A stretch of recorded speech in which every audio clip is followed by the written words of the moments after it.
You are now listening to Out of the Blank.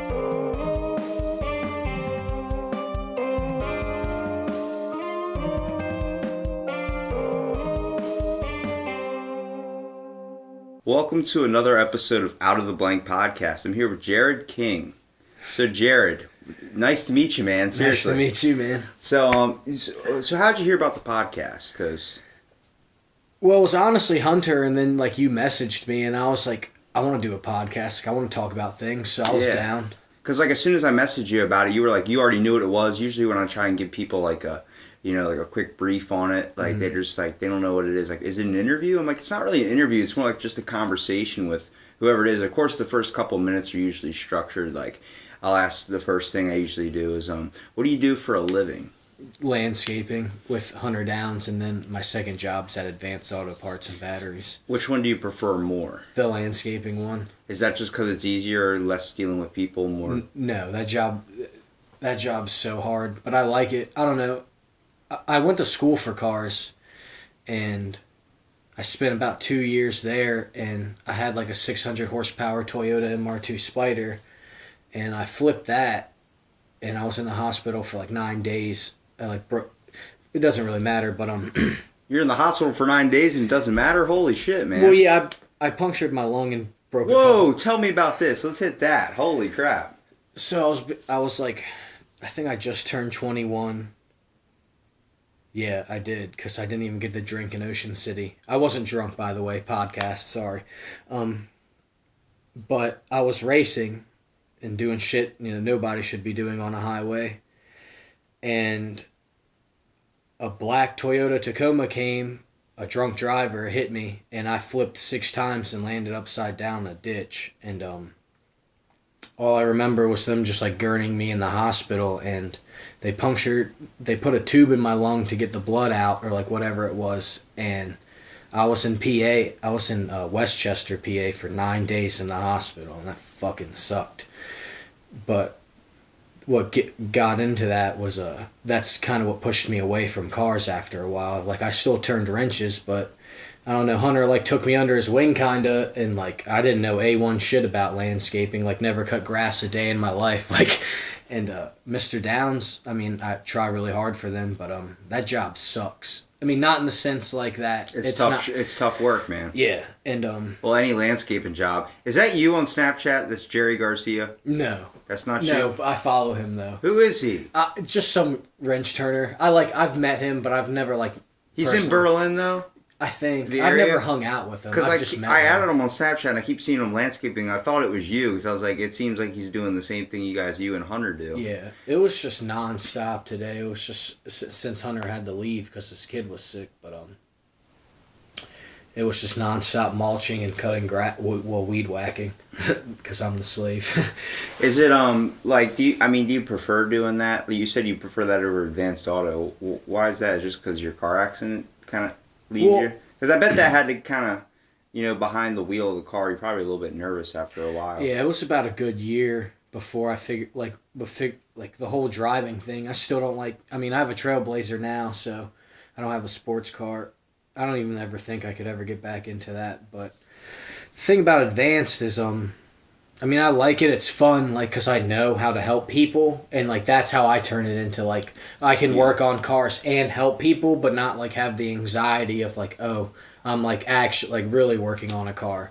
It's I can explain it to people oh, you need a headlight, or It's funny. I think I went in there to get my headlight replaced, and Austin Barker's brother actually helped me out. Yeah, from IKEA. He got fired. Why? It was a $60,000 loss of the store. And they proved that he was Andrew was stealing.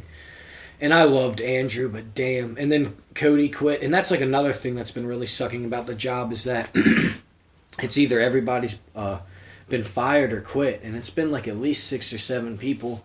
And now there's 2 new girls that are in management. And I'm not sexist by any means at all. You can manage people, that's cool. But it's just everybody has their own way, and it's just kind of interfering in a sense, because it's just we're car people, and she was a manager at Walmart. So it's just like I have a manager ask me like, what are these? And I just don't think that's right. Like I think people should have a background. Yeah, you should have a knowledge on what you're dealing with. And like that, and that has like nothing to do with gender at all. Like the assistant general manager is like 19 years old, and like he's been at the store for 3 years. But it's just like I don't know, like that's a lot to put on a kid. Like you know what I mean? Yeah. And like I tell Cito, I was like, and that's his name, the assistant general manager, Cito, and I tell him all the time, it's like, dude, you need help. Like I'll help you. It's just like I'm rooting for you. Like I was telling, like I wanted him to get the job, and he did. But now, like everybody, I was like, dude, once you get that job, you're gonna understand like people are gonna be thwarting against you, and it's just like everybody like, and then like he's just like arguing with everybody. So there's like a lot of drama in the store right now that hopefully gets alleviated, but the core question you asked, I just don't like people, man. Really? People are like just evil. Like to me, like I see the good. All right. Hold on, let me ask you about that then. I get what you're saying. You see the good people out there, but there's just, you feel like there's a lot of assholes. And yeah. dude, I'm 100% with you. There are a lot of assholes in the world. You know, the funny thing is, I don't really like people either. But I take the goods with the bads.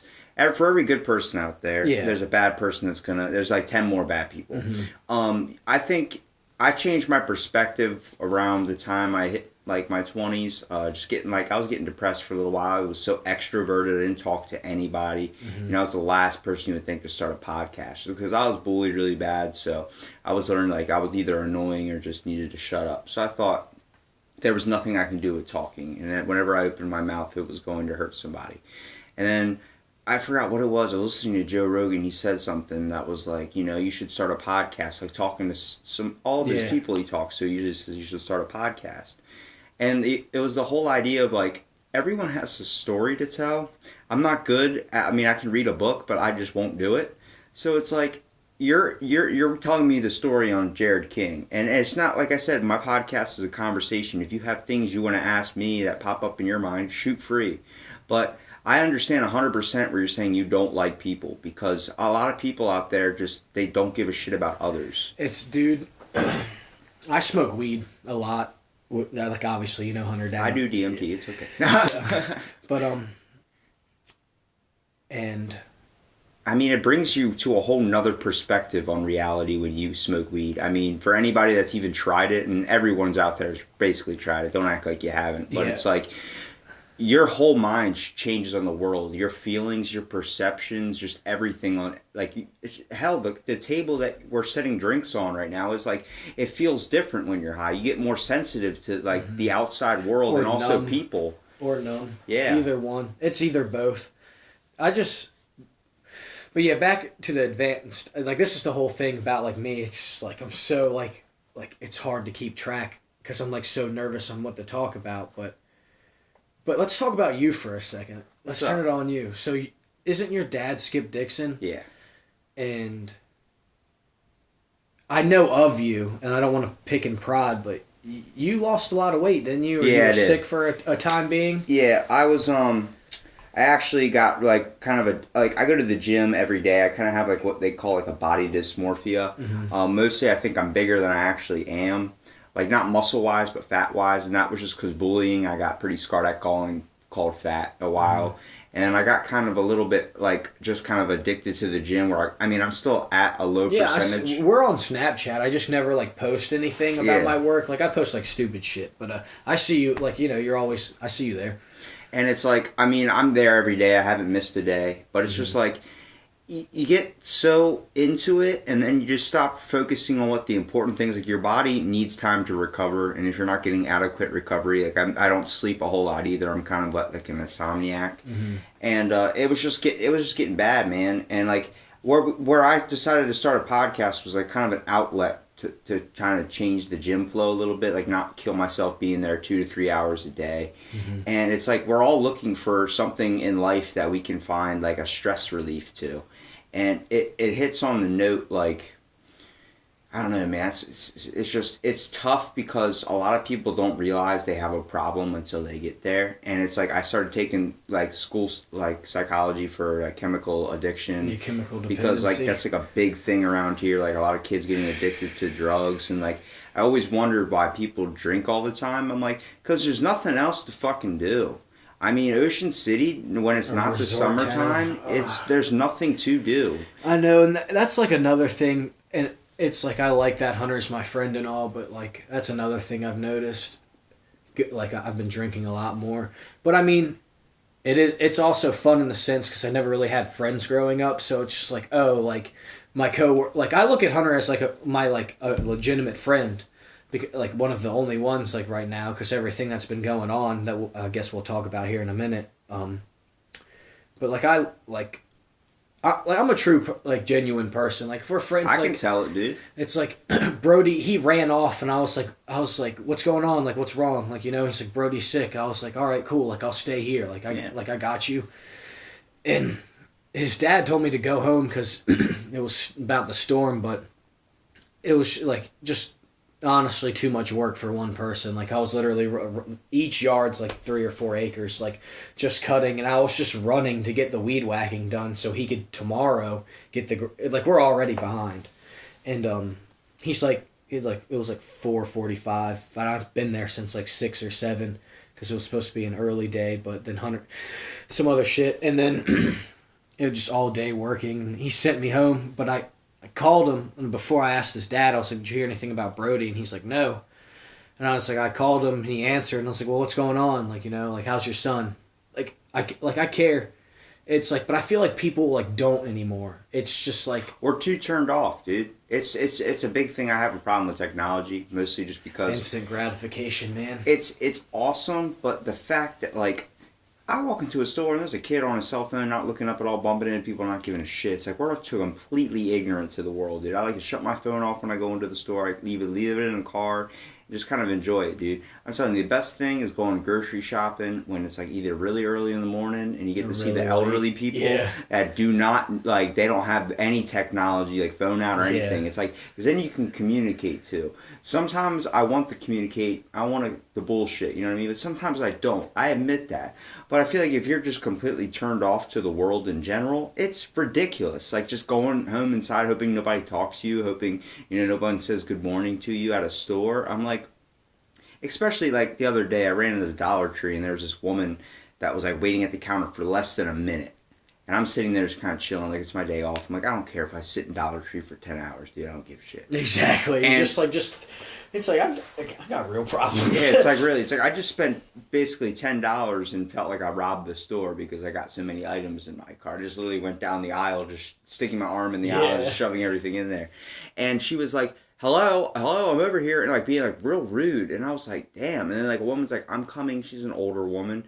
Starts walking over, and she's like, I'm like, damn, she's working here by herself, got to stock stuff, and then also run the counter. You're here right when the store goes open. She just put it in her drawer, and you're sitting there like rushing, like, come on, I got somewhere to be. And like, you know, Beverly Hills type blonde, you know, mom that was like getting ready to go to Panera Bread right afterwards. That's the thing that sucks. That revert back to what you're saying about Ocean City. It's just old money, man. Like there's no. It's just like.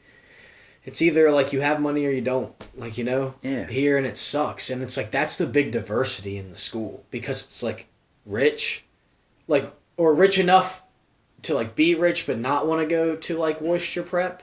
And I hung out with a lot of Worcester Prep kids, and those people are a lot straighter, like, or grounded than Decatur people. Really? Yeah. Well, Like, because they're always being oppressed. Like, who wants to fucking go to... Dude, I was raised Catholic Roman. Like, I have a Jesus tattoo on my hand. Like, but it's just like, who wants to go to school and like be forced to do something like my relationship between whatever you believe in or what's ever politically correct. I'm now open to all interpretations. I actually am a minister under the church. I saw that. The Church of Bacon. Yeah. That's just because I could, and I went to the courthouse and they're like, I don't think so. I'm like, yeah, you're going to sign it just because I'm not trying to be a dick, but there is no law against saying I can't do this. Yeah. And it's like, the whole idea of like, I'm open to everything. Like, I mean, if there is a God out there, I hope he's a 40-year-old guy sitting on Mars in VR goggles and slippers with Crocs on or whatever, you know, just freaking gaming it up, dude. I don't care, but I think, I don't know. I don't know. God's a touchy subject, but I think we as a human race, what's actually in front of us, because like that whole like faith, like you have to have faith, like yes, faith, of course, like faith in anything, but like I think we have a soul. Like Yeah. necessarily, if there's not like There's an essence, definitely. yeah, if there's not like a guy or a girl upstairs or a heaven or in hell, like personally, I think that like if I think science and religion coexist because if matter isn't created nor destroyed, then what happens to like us, like our Dude, insides? all right, so I do a spin-off of this podcast. This is more like a conversation, just we just shoot the shit. Yeah. But I do fill in the blank, where I focus on specific articles. Dude, I got articles printed out on these different types of world theories, organicism, that all matter is in fact alive, and like all these different types of things, dude, that go down deep into philosophy. And I'm like, it's hard to be when you're like someone's a diehard Christian, diehard Catholic, they diehard don't whatever, wanna hear that and shit. they're like, no, my religion's right, your religion's wrong. I know what I'm like. That's good for you, man. Like that works for you. That gives everyone needs faith, man. Yeah. Everyone needs a belief or something. Like if you want to believe in fucking Bigfoot, you know, I'm full on for it. Hell, I'm down for Bigfoot. I hope he's out there. It's funny that you mention that because like when YouTube first came out, God, I had to be like 11, 12 at the time.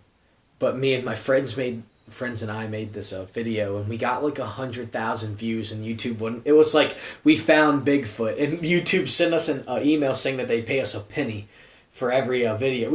I think you get like $1,000 or $100,000. No, it'd be $1,000, wouldn't it? I'm not that good at math. I had some YouTube person message me asking, like saying if my podcast reached a certain thing that they would start paying me for it. I was like, I don't want to really profit off my podcast, to be honest with you. Yeah. Dude, like, I think just it's enjoy the sick that's what you're stories. doing, though. Because, like, I watch Joe Rogan's podcast all the time. I'll be just sitting there, like, too tired or too high to play a video game. So I'll just sit there and be like, what's Joe Rogan have to say? He says the funniest shit, Dude, it's the best thing because it's him joking around with people like that are his friends, and he's able to do it every day. Yeah. Like honestly, he's set for life, so he doesn't need to worry about like Yeah, like working Fear a job. Factor and MMA Yeah. fighting. But the whole fact, like, I mean, he's literally doing what he enjoys to do. He like, I create this podcast room in my own like interpretation with the resources I have, obviously. But I just got brand new microphones, like the giant ones that like come up like Joe Rogan's do at the table. I'm gonna start having headphones in here. I mean, I got surround sound now in here, so it's like That's dope. I'm trying to fund it with as much possible with just my money, but also kind of put some aside. So, because eventually I do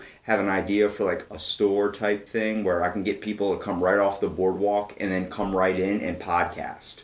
Like, I'm not like specific on certain people to get on my podcast. You probably have a lot of drunks coming in there. Shoot, I'm down to shoot the shit with them. Tell me what you just ate, bruh. A drunk mind speaks sober thoughts. Exactly, dude. And That's it's like, when somebody's at their core. that's actually why a lot of bartenders like their job, because people are so honest in like the communication they get with people. It's like you get to see society on like truth serum, dude. Yeah, and Hunter says that. He's like, man, I was like, you good? He's like, yeah, I just don't want to talk. And you know, when we first like hung out, because like we would, like I never truly knew him, but like we would always just hang out and like shoot the shit or whatever. And then like he had an ad on Facebook and he needed help working or whatever, and like that's how we met. But I was like, you don't want to talk? Like, what's wrong? He's just like, man, it's just like I do that all day, all night, like with a bunch of drunks. He's just like, I'm like I get it. Like you want to talk, like you want to vent, but he's like, I'm vented out. And it's like what you were saying. It's like, yeah, it's like they have to deal a lot with that. And it's like I go to Yellowfence where Hunter works on a Monday and Tuesday.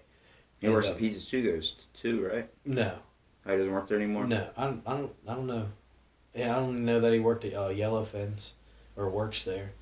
And I go in there and he definitely shoots the shit with people, you know. And like that's the thing about like I don't know if I could do that. Like I can relate like how you and I are, but it's just like to sit there and like voluntarily, not even voluntarily, it's like as your job, but it's like sometimes it's like I don't want to talk either, but it's like he has to or they have to. And I don't want to be in that. And that's like another thing with advanced auto. It's like sometimes like I don't want to talk unless I absolutely have to. You just want to kind of be left alone. Yeah, it's just like, dude. And then it's like I literally go from that job with Hunter, my landscaping job, and then it's like right there. And I'm usually on time, but I've never been more than like 5 minutes late. But it's like they always give me like hell. And it's like do you guys like have a second job? Like, Yeah. you guys have kids? Like, do you do anything besides work here? And it's like, good, because I don't want to hear it. Like, don't bitch to me because you can't leave at 2 minutes, like 5 on the dot. It's like, I'm sitting here till like 10 o'clock cleaning up your shit because you're too lazy to do it. And like, that's the thing about people. Like, that's another thing. It's just like, I think people just get too comfortable instead of like, Dude, I 100% resonate with you on that, and I got a good example of it too. Not to cut you off, but that's all like, good. I work at a hotel, and we just started getting help. We started getting foreign exchange students, but it's Yeah. been me covering 11 floors with like 160 checkouts every single day, and they expect you to strip every single one.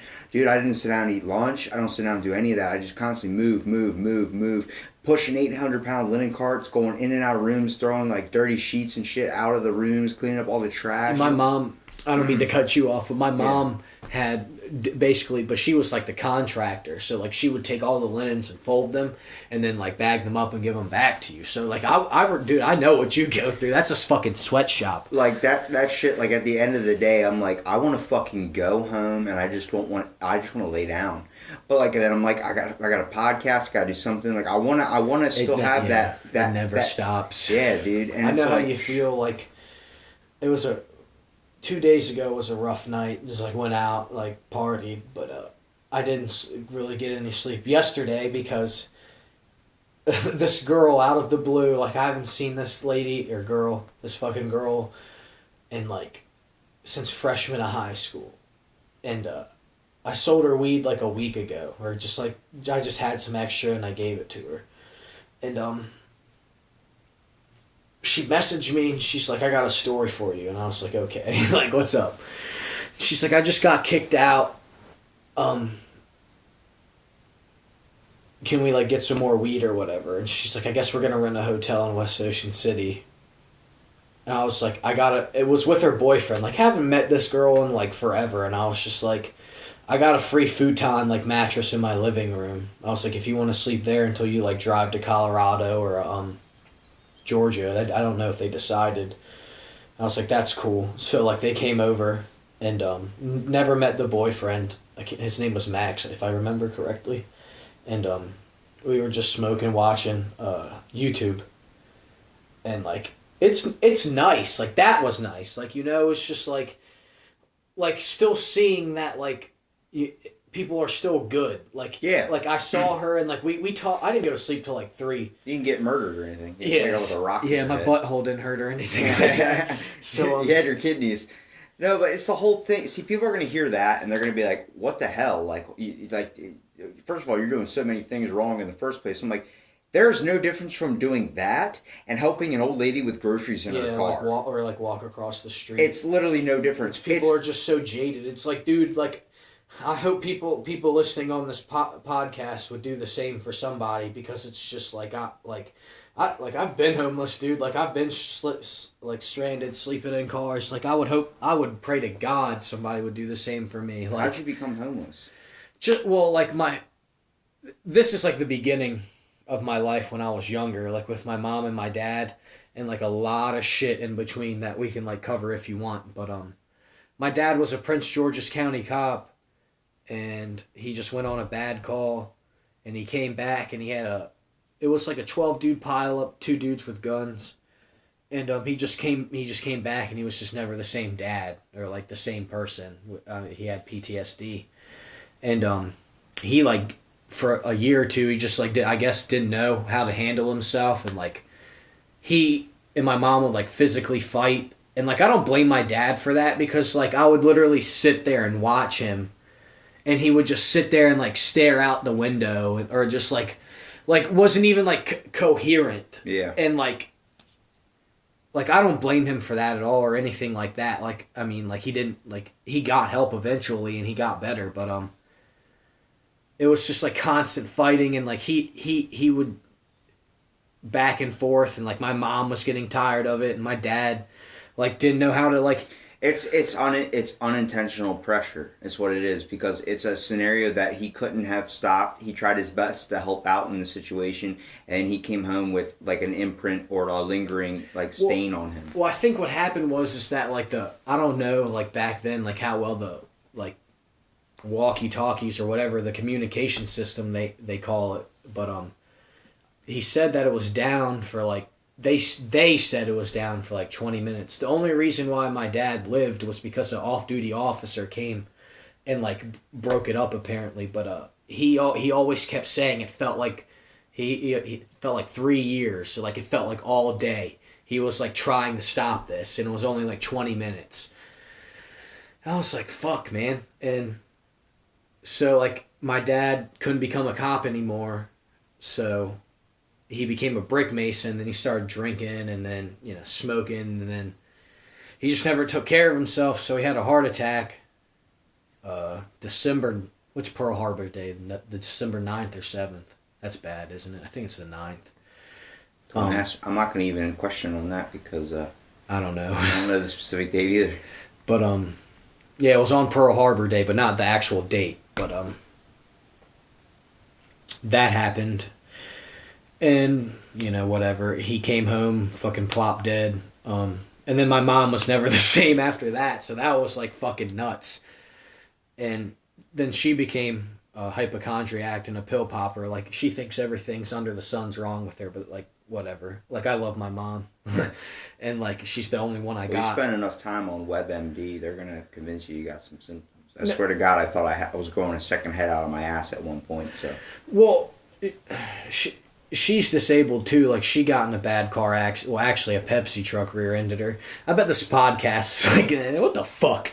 And dude, you're sharing like some pretty sensitive information. I like it because I'm not trying to like, obviously if there's some stuff you don't want to talk about, be free to not say anything about it. But you're being open, and that's like it's literally the exact thing we're talking about. People need to be more open and more helping on to others, because your stories, anyone that's out there, it's like, damn, Chick-fil-A's closed. It's fucking Sunday.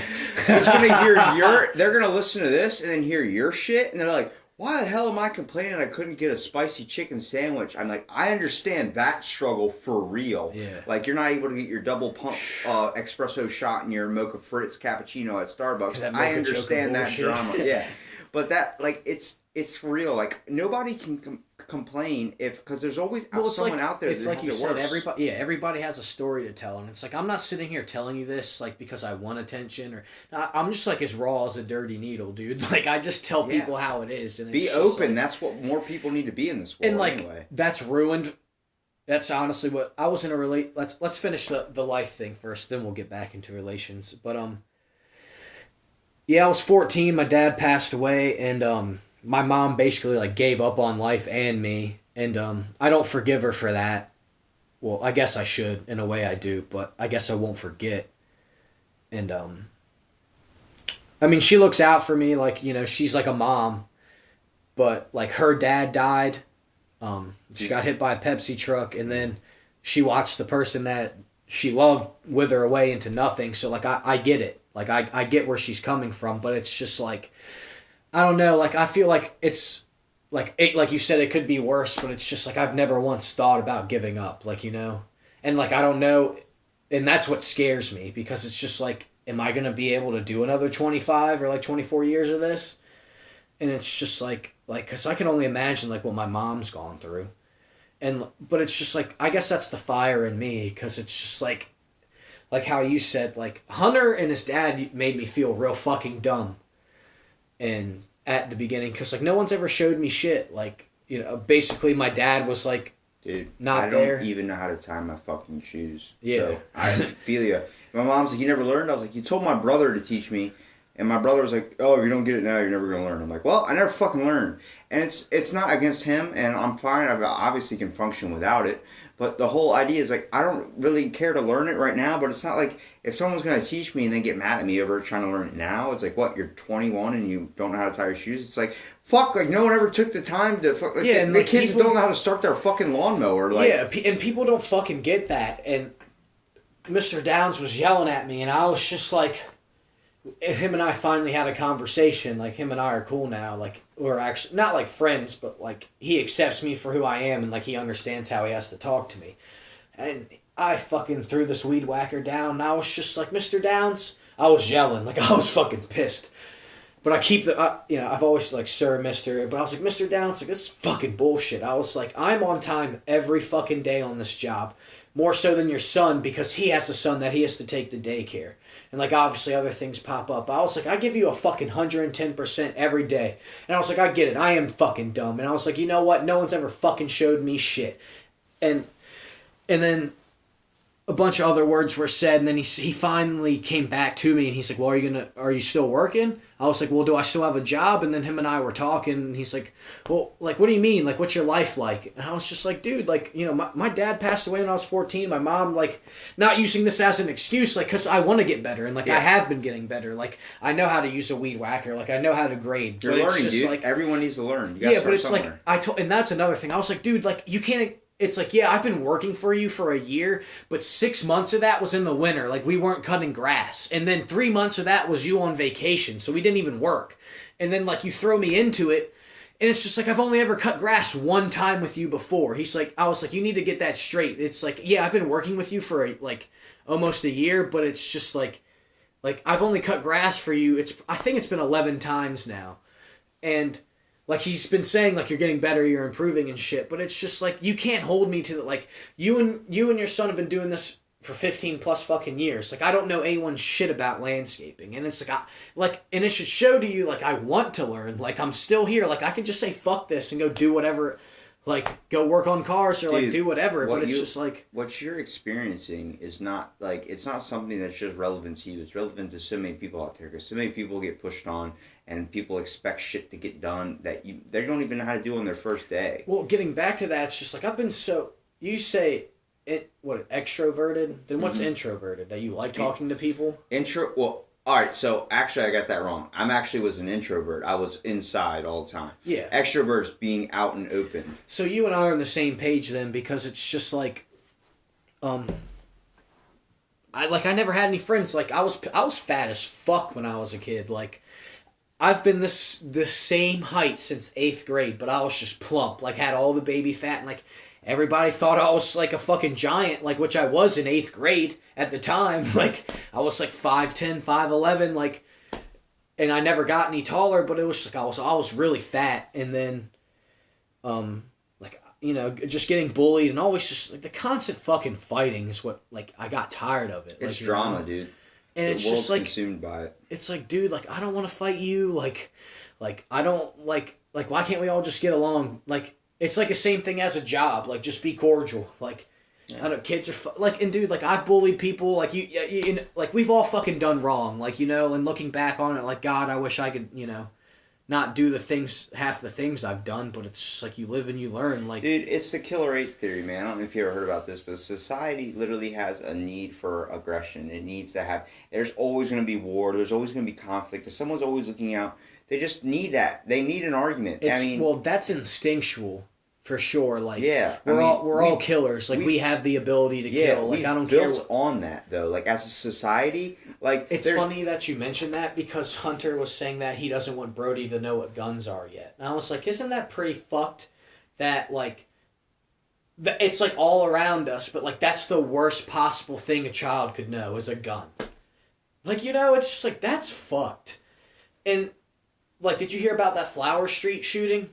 Like, a 17-year-old shot a 16-year-old yesterday. And they found the kid's body in the woods. It actually happened on Monday. Yeah. Yeah. That's ridiculous, It's like, dude, this generation of kids, it's like, when they say something, they're gonna fucking do it. But is that a thing? Like, do you think that's because they maybe got too involved with guns at such a young age? Or do you think that maybe... No, I think it's... If you're talking about the blackmail, I think it's oppression through us. I also think it's like you warn a kid too much about guns. Like, you don't ever teach them about, like, this is a gun. It can do this, but you should know not to do this. Yeah, I firmly believe that, like, your kid, like, at 6... Or not 6, maybe, like, 8 or 10, but, like, everybody should know how to defend themselves. Like, everybody should know the basic instructions to how to shoot a gun, because it's just, like...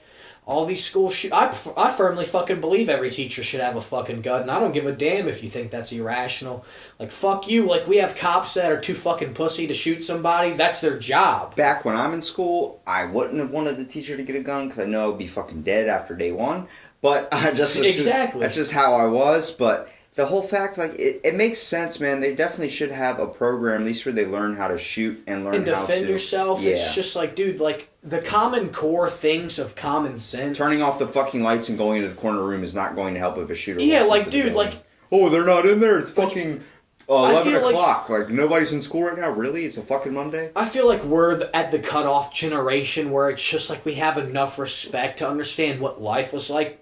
Like, dude, we had dial-up. We didn't want to fucking wait for that computer to turn on. Like, we could have been outside running around, jumping on the trampoline and shit. Like I didn't get my first phone until I was, like, 13. Like, and it was a flip phone. Like, I was just like, what the fuck do I do with Dude, this? there's middle school girls that do not look like middle school girls Yeah, anymore. exactly, dude. And it's just like, that's... Society's putting too much pressure on for people to grow up. It's hormone. It's all the and hormones. then when they get turned into adults, they're still not even growing up. They're just giant. They're literally giant babies just walking around because no one knows how to fucking act. No one Parents knows don't how to have be a parent. cordial. Yeah, no one takes the time to involve in their kid. There's people having kids at the age of 16 and then not caring for their baby, giving it off onto their parents to take care of it or their grandparents And then- to take care of it. And next thing you know, that fucking kid. And then people want to goes down fucking the line. bitch about fucking the whole abortion thing. Like, dude, like I'm down. Like, I'm pro-choice. Exactly. Like, if you want to choose, but I do not believe if you're 9 months and like your baby's born in like supposed to be born in like a week that you have the option to give out at that fucking point. You carried it around for that fucking long. I don't think you they can have do it that after shit. the first trimester. There's a thing called a late-term abortion when the baby is born. I don't Joe even Rogan wanna- I talks don't even about wanna this. fucking hear that. But when a baby is fucking born, they have doctors that let the mom know like you can still like give up the baby and all this stuff. Like when it's already out. Or when it's like the last part, they're like, your baby died, it had a heart murmur. Baby's not fucking dead. They get helicopters, trucks, all this shit coming down, take the baby, harvest it, take all the cells, everything. A fucking alive baby. Well, I mean, it's better than just like throw. I mean, like that's what they should do. I mean, if not like for convenience, like at all, like, and that's the number. Like, look up that fact. No, like that baby 300 dies. No, They yeah. kill it. Yeah. 300,000 infants or whatever are terminated for convenience alone in a year. But yet all these people and women are just protesting about my body, my choice. Well, it's just like, yeah, but it's just like, I really don't think you guys have any room to talk because like that's a lot. That's a big fucking number a year. That's a pretty big number. You know what I have a real big problem with is that a girl says it's my body, my choice, and doesn't give But the it guy. takes two to tango. Yeah, exactly. It's like You're not going to give me the option you on the need- thing I shot into you? Yeah, you need his permission, and you guys both consent on having a kid. Yes, you do a lot more of the work for sure, but it's both your genetics that are going into this. It's not thing. fair, dude. Like, I hate that. They're like, well, it's like it's in me for 9 months. Like, yeah, well, the sperm's been in me forever. Like, what is your point? And then, like, the whole thing that they're talking about, like, they want to... Because it's like they're trying to get people to see, like, what it's like, but they're, like, trying to pass a law where, like, if a man beat off, it'd be, like, $100 fine. But it's just, like... Well, here's 10 fucking grand right now. Yeah, here's like $1 This will million. get me to the end of the fucking week. But it's just like, why? It's like we have unlimited amount of whatever, sperm, semen. Women only have a set amount of eggs. Like that's like don't. After a certain period, yeah, they're not able to have kids anymore. Yeah, it's just like so. Dude, you know Theo Like, why Vaughn? are they so on us about our body? You know Theo Vaughn? His dad was born in the 20s when he was born. His dad was 70 years old. His mom used to have him walk up with a mirror to his dad's nose when he was sleeping and check if he was still fucking alive. Mm-hmm. Like, we can have kids at any fucking age. Yeah. It's just the whole fact, like, I understand it's their body, their choice, but you got to be able to have both decisions on the aspect of it. And don't take any advice from, you know, anybody that's not immediately involved in that connection or that relationship with that child, because it honestly should be looked at as the Pros and cons list that like Yeah. your life. I mean, like if you have to sit there and think about abortion, you probably don't want it. well, the thing is, it's just like, why wouldn't you just like, well, I mean, a foster home isn't any better either, but it's just like in a perfect world, I mean, you would just give it up for adoption instead of just killing it. Because like the whole God thing, it's like who gives you the right to decide whether or not something that lives gets to live or die. Like, who gives you the right? And that's what pisses me off, that I don't think women or dudes and guys understand. It's just like, even in rape, which is a fucked up thing to say, but it's just like, that thing's here for a reason. I mean, like, no woman should have, like, I mean, like, I could understand, like, the woman's gonna look at that baby and, like, feel resentment, but it's just like, everything's here for a reason. I firmly believe that. And I know that's a fucked up thing to say, ladies and all, but it's just like, I just personally believe you don't have a right to decide what lives and dies if it's already been lived or born or living. You take that same aspect with someone that decides to go into a store and shoot somebody. Why do they get to decide if that person lives or dies? Well, that's the thing, but that's scum. Like, what I'm saying is, it's like, you don't have that right. You're not God or so whoever. why wouldn't that be the same thing as abortion? It is. You're technically doing the same thing. You're technically, in some people's eyes, you're scum. I do believe women have a damn right of a choice to go up for it. I'm just trying to play devil's advocate on what you're saying. Basically, because I think the main thing, when you have to understand the world in general, when I say you gotta take the goods and the bad people, you gotta look at both fucking perspectives. I see where a diehard Christian is coming from when they go on, or a diehard religious person says, "Oh, that's wrong. God gave you that choice to have the baby. You have the baby. That's God's gift or whatever to you." And then I understand where they're coming from, where it's like they relate that to someone getting murdered or someone getting, like, serial killer. Like, you're no different from a serial killer. I understand where they're coming from with that. Yeah, point, you're a murderer. But I bet you 1,000% if that woman accidentally had a kid with someone that wasn't her Christian husband or something, she would definitely want the abortion then. It's like, then she's playing against her own strong points of views. It all depends on, you're judging someone else's life and you're deciding what to do for them. It's like, you can't do that. You can't take the wheel of their car. That's another thing. Like, I mean, like, I have my beliefs and all, but it's like, I don't think a man has a right to tell a woman what to do with, like, see, that's the discrepancy I have a hard time understanding, because it's just like, if you made a baby, then that man has every right to decide, or 50% for sure of what to decide with that child. So, like, I don't want to hear my body, my choice, because, like, you opened your legs, you fucked the dude, you're pregnant, that's yours and his. So, like, the dude has the say, but it's just like, I'm never going to sit there and tell a woman, like, you can wear this. Or you can, that's like the whole thing I think about, like, my body, my choice. Like, I'm never going to sit there and tell you can't wear makeup or have a piercing or you want a transplant. I'll tell you what I prefer. I would like your hair if it looked this way, but if you don't want to fucking wear it that way, then don't fucking listen to me. Yeah, like, your hair looks good dyed black or like whatever. I can take exactly that, and I've said this before. I like, when I give someone advice, when they ask me, what can I do in my life? I'm like, I don't know. What do you want from me? It's the main thing. I think I wanted to get into therapy for a reason, because there are real therapists out there and there are fake therapists. Fake therapists sit there and they listen to your money and they never get to a root solution.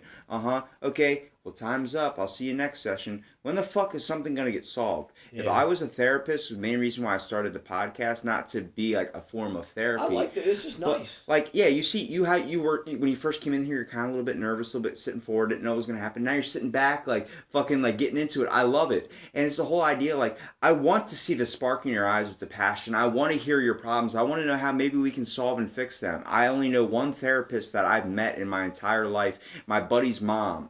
And she's like, if after 2 sessions, if I feel like I can't help the person, I send them to somewhere that I know they're going to get help, or I know someone that might be able to help them. I'm like, that's a real fucking therapist. Yeah, that's a genuine human being. I literally, if I could podcast for free, like be able to live off this and not ever have to worry about a bill and just be able to talk to people and not get paid for it, I would fucking do it every day till I fucking die. And that's funny that you mentioned that, because, like, going back to what you're saying about, like, why do you like landscaping? But, like, honestly, I feel like I'm falling in love with the job, like how, like, you were just referencing earlier about podcasting. It's like, dude, like, it's nice, like, it's fun. I mean, it's hard work, but it's just like, dude, I was like 240 pounds, like, not even 4 months ago. It's a good exercise, dude. Now I'm like 200. Like, I still need to get lower, and I actually got a gym membership with Hunter at the one right in Fenwick, the Energy Gym. Yeah. So, yeah, I've been there once, so I'm fucking slacking and so tired. Dude, it's hard. I mean, to put in like time. you said, dude, like I couldn't imagine going to the gym every day. Dude, don't get me wrong. It's going on 7 years now. And I mean, I've definitely cut the time down a little bit just to try and get, like, just be able to, function and, kind of create a better, happier life. Because they tell me your body's not going to keep that up for 40-something years. The fact that you've gone every day for 7, like, it'll fucking snow and be a blizzard out and they'll warn cars be off the road. I'll be driving my little green Kia fucking all the way there, man. Cops like, what the fuck are you doing? I'm like, Gym life. It's 24 hours, so if I get snowed in, fuck it. I got to shovel my car. I'll dig that shit out. I have people that worry about me when I go out in storms to do that shit. I'm like, it's not that I physically want to do it. It's like my body got to a process now where it's like I need to go. But it's only because, like, it's just the thing, man. Like, it's literally became like checking your phone in the morning. And I couldn't imagine having 2 jobs and then trying to sustain that. Because, dude, there's some days I get out of fucking bed and my whole knee just pops. And that's just because my body hasn't recovered properly off of like leg day or something. I feel my body get weak sometimes, dude. I feel my strength just randomly. It's called ATP. You feel like adrenaline fatigue. Basically, you've used so much adrenaline because you've never taken a rest off of working out that you can sleep all fucking day and you still not feel rested. Yeah, that's how I feel, dude. I was real excited about doing this podcast too, but I was just like, fuck.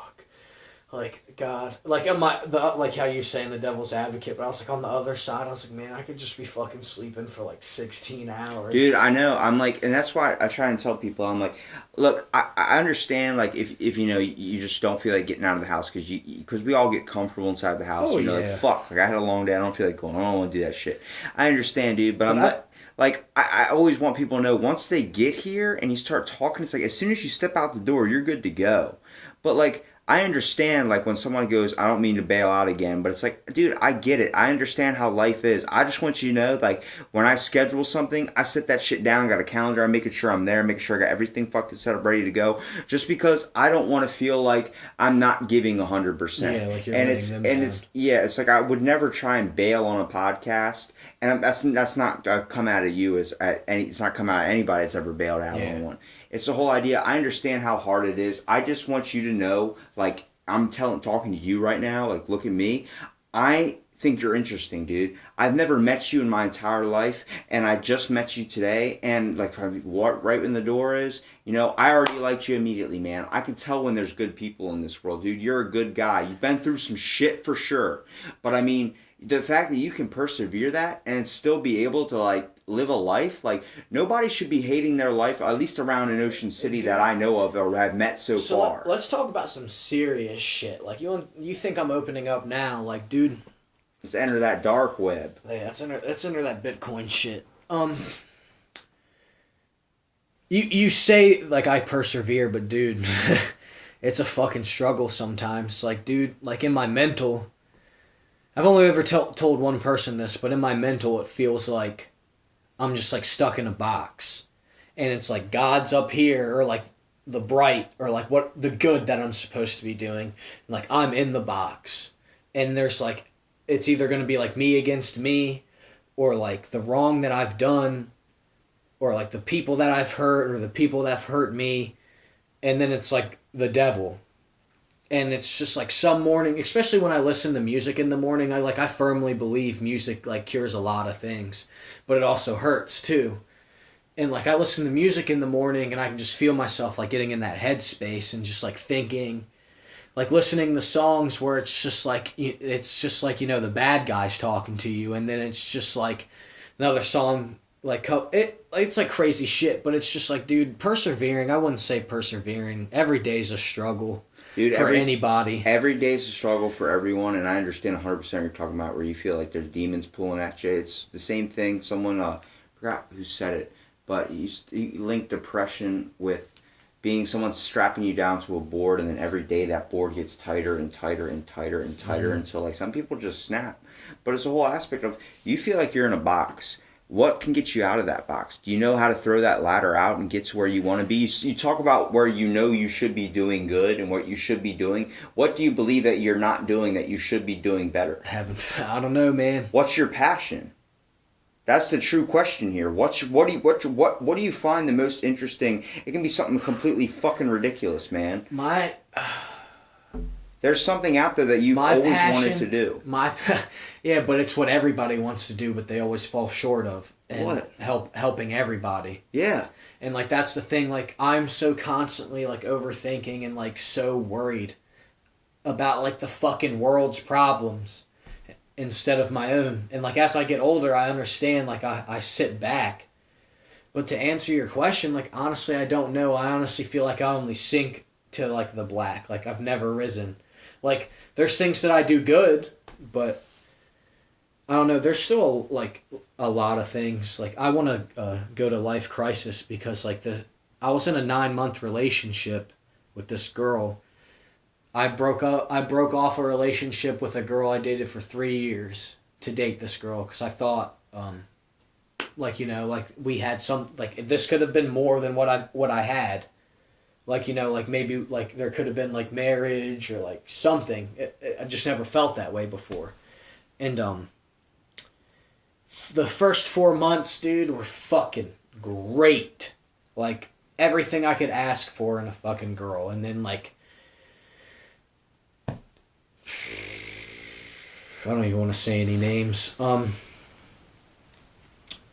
But a friend, he was a friend of mine.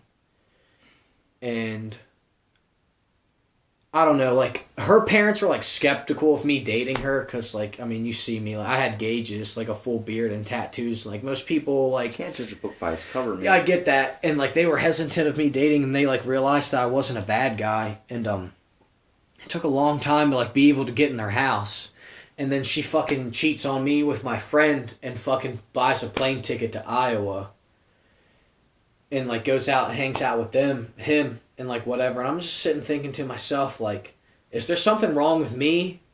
Like, no, dude. Like no. Granted, like we had our arguments, like, dude, there was times like I was completely in the wrong, like flying off the fucking walls, and like there was times like I mean like it was like to the point like where she would like physically hit me, and I would just like she had a timeshare in Florida, and she got like this is literally when it all started going downhill. Like she like.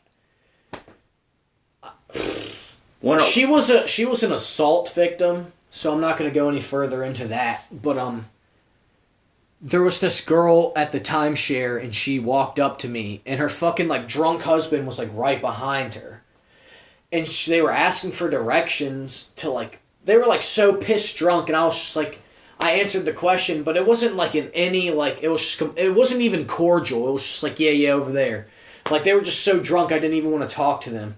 And she's like, oh, you're talking to her? Like, and then it literally just became like every time I picked up my phone, like, who you talking to? Or like, who's this and who's that? And like, I'd walk in the room and I'd see her going through my phone when I'm not there. Like, still not finding anything that I guess that she was looking for. Like, never cheated on her.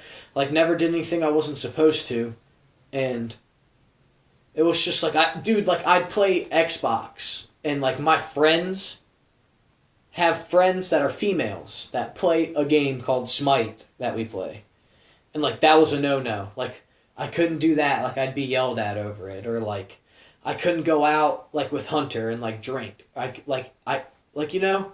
And it just became that. And it just, like... How long did you stay like that? Like, let her control you like that? Like, 5 months. And I was just, like... And, like, I was just like, either you're going to, like, go to a therapist or, like, we're going to go to couples counseling.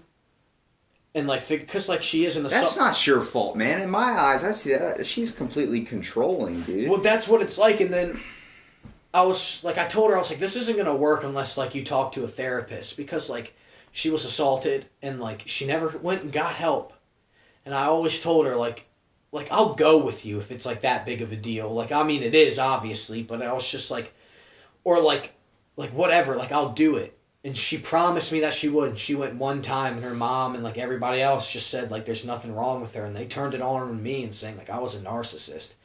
I was like, I hate myself too much to, like, be a narcissist. You know what I mean? Like, I do. Dude, you shouldn't hate yourself, man. I know you're saying you do, but listen to me for, like, a minute.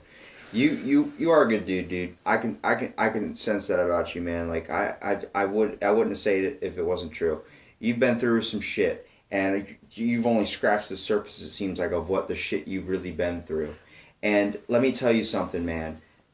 That's not your fault. anybody knows me, if you even tell me like to do something, you better say motherfucking please before you say it. Exactly. Because I don't care how hard it is or how far or whatever I have to do it. But as long as you treat me with respect, that is how you talk to me. Yeah, and like she didn't have a job, and like that was cool. Like I paid for everything. Like whatever, dude. Like cool. I mean, I don't like want women on the podcast to think or like whoever like think that's cool. I mean, it's really not. Like it should be at least kind of It even. should be a give and take relationship. Yeah, it should be kind of even on who pays for what. But it's like I worked 2 jobs and like she was going through a lot. But it's just like, dude, she would never clean. Like my room would be trashed with Domino's pizza boxes. Like when the refrigerator would be full of food. I'm not gonna argue with her on Domino's Pizza because that's a good fucking pizza Yes, place. but if you can't clean up after yourself, Yeah, for sure. and it's just like she'd never wash clothes, like she'd like never clean up after herself, like never help me out. Like I don't have like I have 1 day off a week, and like it's not even really 1 day off; it's a half day off, and it's like I don't want to come home and like wash your dishes. Like I don't want to come home and wash mine. Like especially if you're sitting at home playing video games with other dudes, which she was allowed to do. Another thing that I didn't understand. Like she could have all these dude friends, and that was like the biggest red flag to me, and every one of my friends were saying that, and I was like, maybe she just like needs more support or like whatever. Like she had all these dude friends, like dudes just popped out of the fucking blue. She's controlling, dude. That's what it was. Yeah, like she's the narcissist. I don't know her particularly. I don't know who it is, but like at the same time, You do, but I can't give you names right now. Oh, we can save it for afterwards.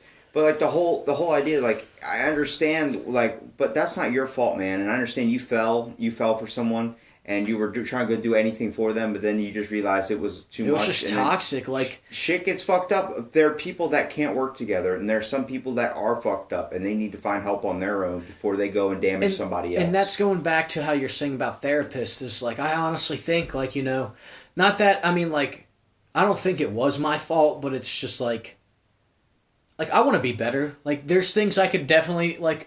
I can get pretty angry. Like I can fly off the wall sometimes, and it's like that was what drew the final nail in our relationship. And the coffin was I got home late because it was cruising weekend. I didn't get home till 12 from Advance, just cleaning the store, and I literally cooked her food, and I went to bed, and she's like up playing video games with this, like whoever. Probably the dude she was cheating, my friend, at the time. And there was a spider, and she woke me up to kill this spider. It was like I didn't even hit the bed for like 10 minutes, 20 minutes. And like when you get woken up and that that's like... someone being baby, dude. She been baby, man. Well, yeah, like her mom, she was assaulted. So like her mom, like just does everything for her. And like I told her, I was like, you can't do that. I was like, you can't... Just like, oh, I want money. Like, oh, I need bud. Like, oh, I need this. Like she needs a job. Like, she needs a foundation. Like, she needs structure. And like, I would always tell her that. I was like, you can't just let your daughter do what she wants.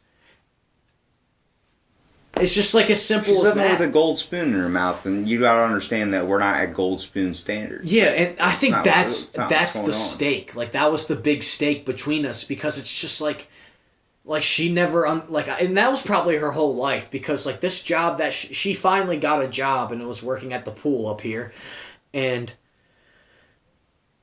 it was like 2 days out of the week, and then she was starting for 3 hours at a time, so like not even a real shift, not even a half shift, a quarter shift, not even, and then she would like flip on what I would say to me, like, oh, I'm too tired, like,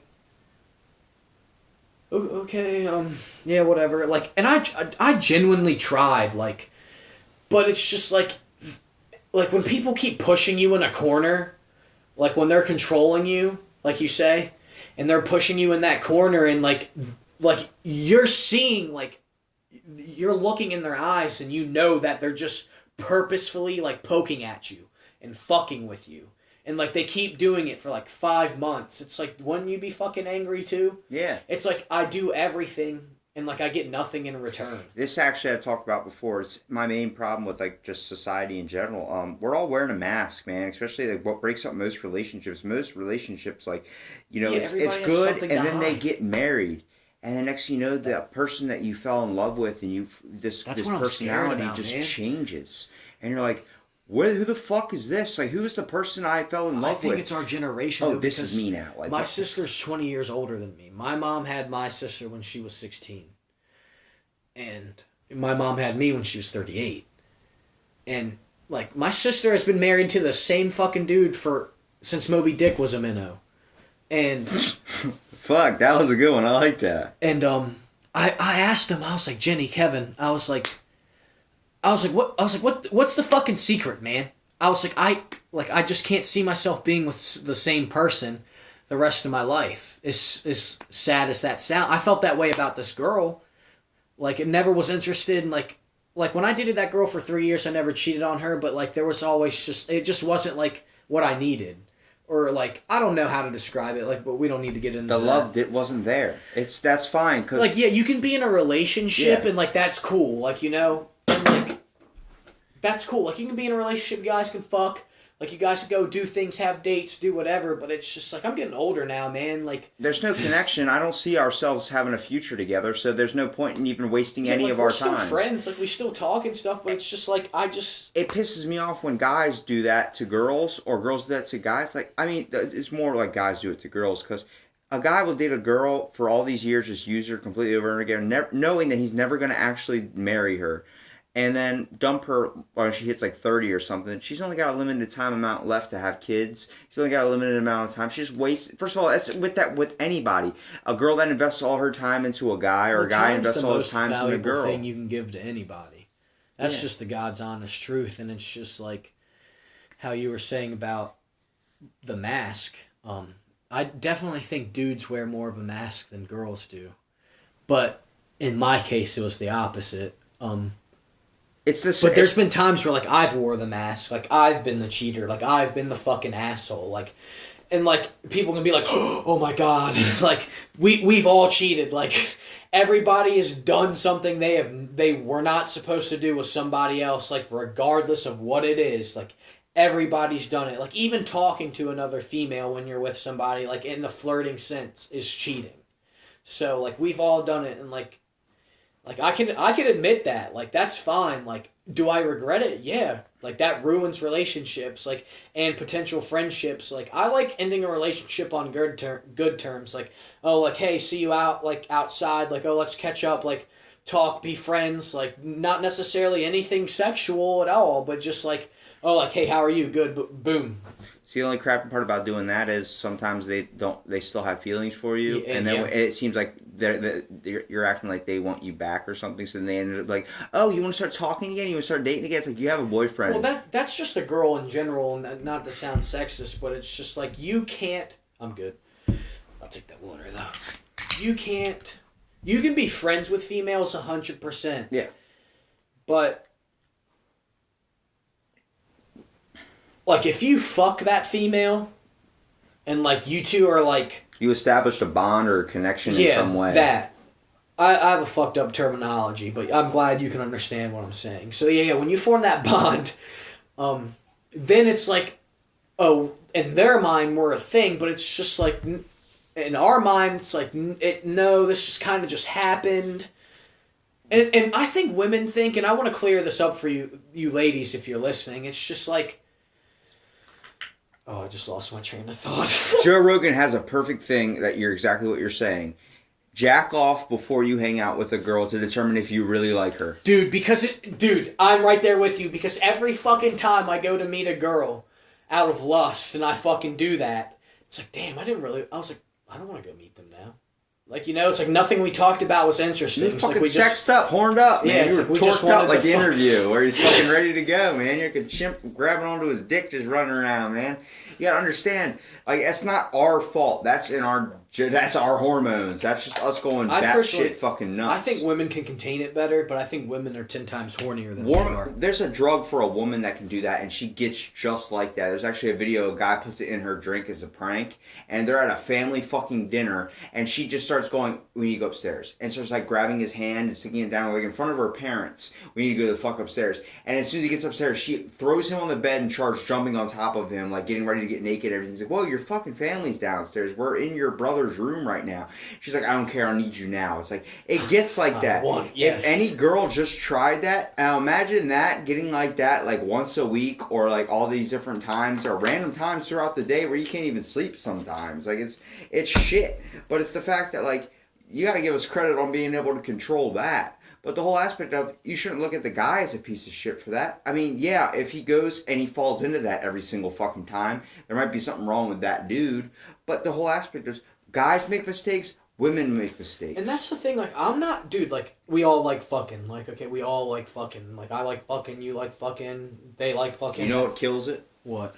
Go to the gym every single day. Or, you don't want to fucking touch yourself. Exactly. I swear to God, when you get home from the gym, the last thing you want to do is masturbate. And that's another thing I want to tell you ladies. Like, dude, sometimes, like, I don't know if you ladies, like, date, like, horn dogs or, like, whatever, but, you know, after a long day of work and, like, and going to the gym or just, like, you know, and especially my anxiety meds, like, sometimes, dude, like, I just don't want to do it. Or it won't, like, my medicine just won't let me do it. And, like, that's fine. Like, I'll be straight up about that, too. Like, I don't care, but, like, I need my anxiety medicine. But it's just, like, don't think just because they don't want to fuck doesn't mean they're not interested. Like, and I feel like that's what they go to. It's just, like... They take it as an insult. Yeah, or, like, the same thing with the relationship. It's like, oh, you don't... It's like, no. It's like, yeah, I like you, but it's just, like, why do we have to be, like...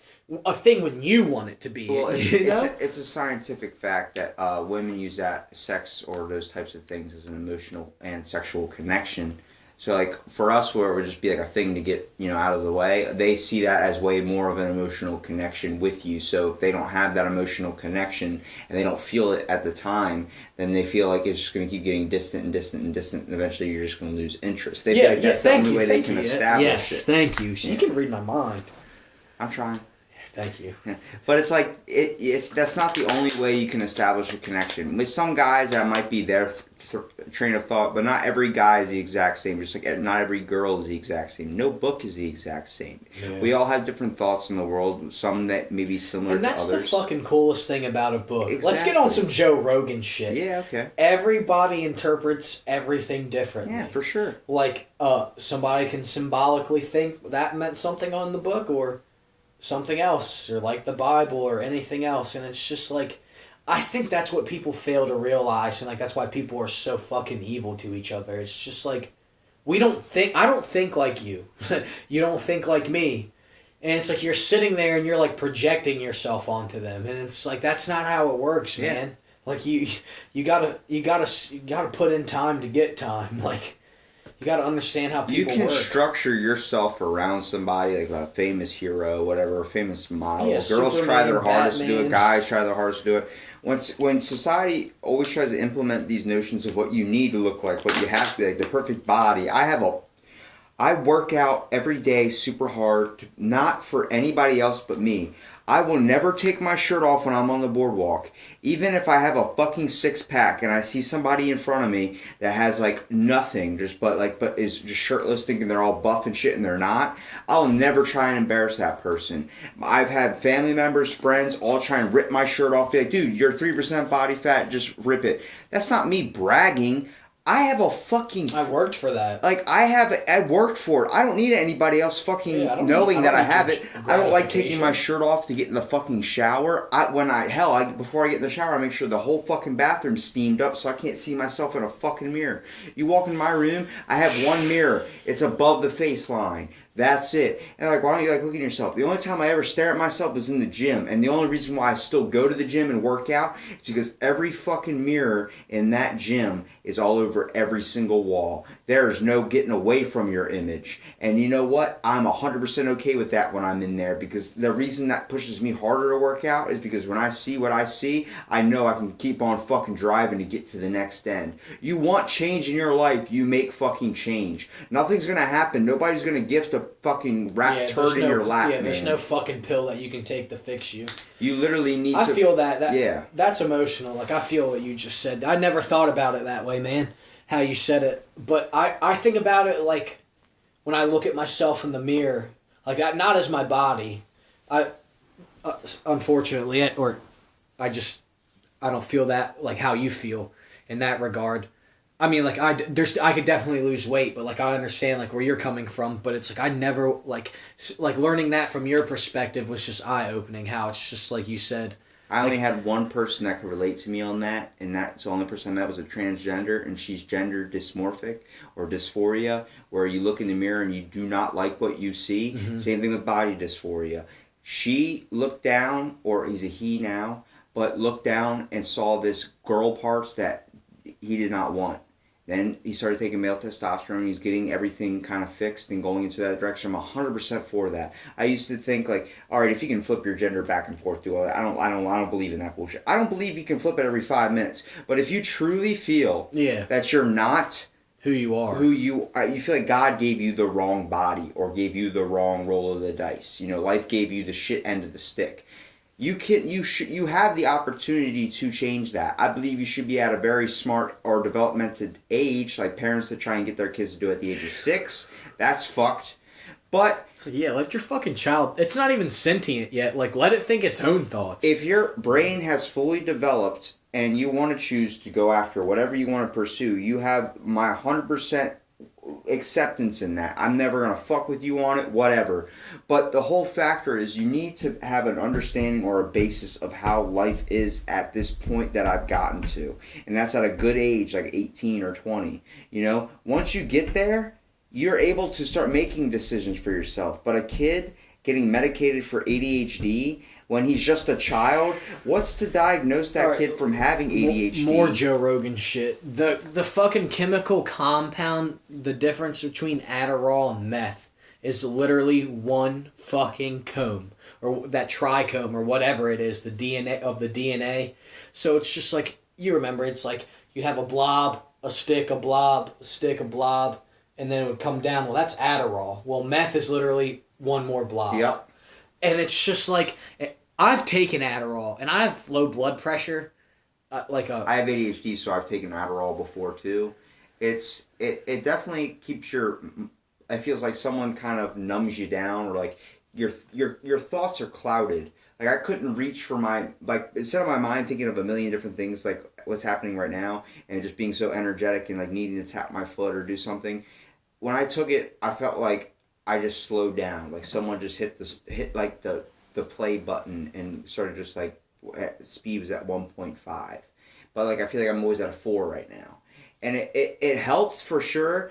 But, you know, it really sucks, but I'm glad I did it because it gave me a perspective on what some people that are doped up in society are really on. Like, you don't know what that one person who has the biggest smile and the happiest face is on. He could be on the most severe antidepressants. I used to work with a legitimate schizophrenic, and his name was Stumpy. He was a tree climber, oddly enough. But good God, dude, he would sit there and he would smile and he would just talk at the trees. And he was cool. He was cool as fuck. Like, he was the coolest dude, like, that I ever knew had schizophrenia, I guess. But he was always just, like, how you're, like, what you were saying. But, I don't know, like, I never went to see if I got diagnosed, but I've always been, like, fidgeting and, like, doing that. But I took Adderall one time and it was, like, the extended release. Dude, I couldn't sleep for like 3 fucking days. You get shit done, dude. Yeah, I wrote like 4 fucking papers on that shit, dude. And I drove home from a concert that night too, and I was like, fucking. I was like, I'd rather just do some fucking coke, like. Yeah. I was like, balance it out, man. No, I was like, that shit hurt. I've never taken Adderall again. You lose everything. You lose appetite. You lose everything, dude. And this is when I used to work cutting and splitting firewood, so I'd cut the logs and then split them. Dude, I did that shit for 3 days, didn't stop. Like, I didn't sleep. Well, I mean, like, I obviously, like, went home, but, like, I just didn't I mean, it didn't stop. Joe Rogan talks about how you can, when you prescribe something, like you say, I want you to take this methamphetamine. You're like, no, I'm not taking meth. Are you fucking crazy? But if I'm a doctor and I go, how about you take this methyltryptophan, then you'd be like, okay, and you take it. It's the OxyContin industries, all these places, they just give it a fucking fancy ass name and sell it to you, and you're willing to take it because a doctor in a lab coat with a fucking PhD on the wall. Fuck pharmaceutical companies. I don't even like taking my anxiety meds, but unfortunately they fucking work. I don't like being. It feels like a chain. Like I just want to be fucking normal, but I can't without it, and I don't like that. Like I don't like that I need this fucking little thing to tell me what like. Fucking $60 a bottle. Fucking. Well, Blue Cross Blue Shield from my dad, but yeah, unfortunately. And then let's get into that. Like fucking people with diabetes. They can't even afford their fucking insulin to stay alive. Well, the trick behind that is that if you go through your insurance company without having the insurance, you're gonna pay like $600 fucking dollars for a 12 ounce or like whatever it is, the little liter bottle or like I don't even know, and but you go to Walmart or like a Rite Aid and say that you need insulin and you don't have insurance, like it's like $50. Dude, my cousin is he was born a diabetic. And I asked him about it one time. I was like, dude, how do you, like, he tries to kind of, like, he just cracks jokes about it. I'm like, well, at least I can have soda, and, you know, it's not sugar-free. And he's like, all right, yeah. And I'm like, if you drink one, you'll go into a coma. Like, we joke around and stuff, but, like, I seriously give him credit because, I mean, like, you don't have a fucking choice. Like, yeah, it's either that or I you're need going to this die. or I'm going to die or lose something. And it's like, the whole fact that, like, you have to live, you were basically born having to constantly pay for something to keep you alive, especially medical. We already all do that when we have to pay for fucking food. We do that right here, man. Like, yeah. You shouldn't have to pay for this. Like, the fucking world. Oh, you're telling me that I have to pay for this because some fucking asshole put it in a bottle? Yeah, water, right? Fuck. It's just like, we need this, man. Like, if we don't, 3 days, food, like, 6 months. We honestly don't even need to eat food, but water, it's like we have to pay for that? Like, that shit irks me. What's next? You're going to pay for the fucking air that we breathe? Like, I'm sure if they could, they would. I might have to delete that on my podcast before you give some Elon Musk motherfucker out there. Jesus. Build another Tesla. Yeah, you sent one into fucking space. I like it. So, Hunter's been getting me into a lot of stock markets, but I've been telling him a lot about Tesla. And Tesla is one of the only manufacturers now that will, because they don't have like a dealership. Well, they have a dealership, but it's like you make an appointment and like they make that fucking car for you. But like now they have it like the economy Tesla, where it's like you can get a $30,000 Tesla and then they'll ship it to you for free. And that is like Ford is like literally thinking that they might go out of business because of this. I just like where we say, you know, technology is fucking amazing. It's going to dumb down society way too fucking much, where it ends up like WALL-E, where everybody's 400 pounds and their bones become so less dense. But dude, and shit. I like Teslas because it's just like nobody can compete with them on the drag strip. It's just all torque. Like there's no lag between from foot to gas to engine. Like you're just zip car, gone, boom. Like 2,000 horsepower motor cars still can't compete against Tesla. You know what's funny? Can you compare yourself to Elon Musk? No. You know what? You can. You know how? Elon Musk was bullied really bad in school too. You know, he did not think he was going to be anything. He dropped out of college after 2 weeks. I think he spent like a shit ton of money, but he ended up investing in his brother's company and earning like $1.5 billion when they sold it. But in his I think it was his sophomore year, he was pushed down a flight of stairs and hospitalized like by bullies. You know, it's the whole aspect of the greatest people Are the can most come troubled. from fucking anything. No. They can come from a life that are fucking amazing, or they can come from life that is complete shit. Yeah, the greatest people are always the most troubled. Like I always say that about Chester Bennington, a singer from Linkin Park. Yep.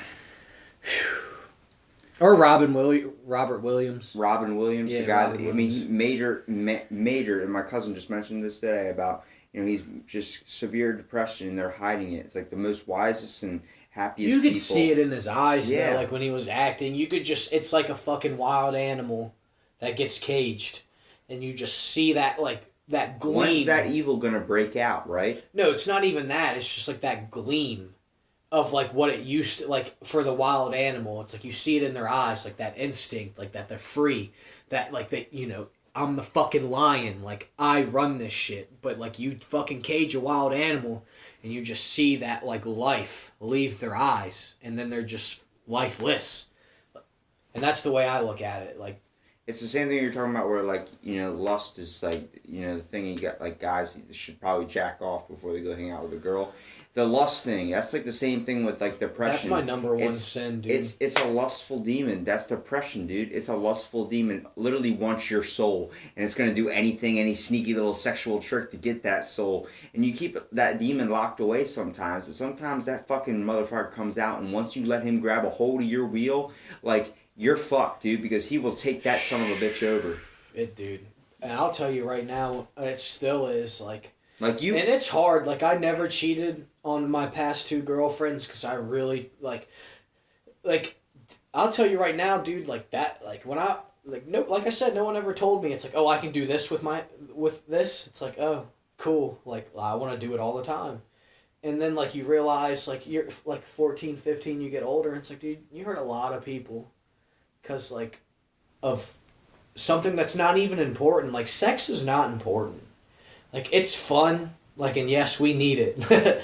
But it's, like, it's really not important. Like, I rather get... Like, I'm not that dude. Like, obviously, like, there's been first dates where you fucked. But it's, like, typically...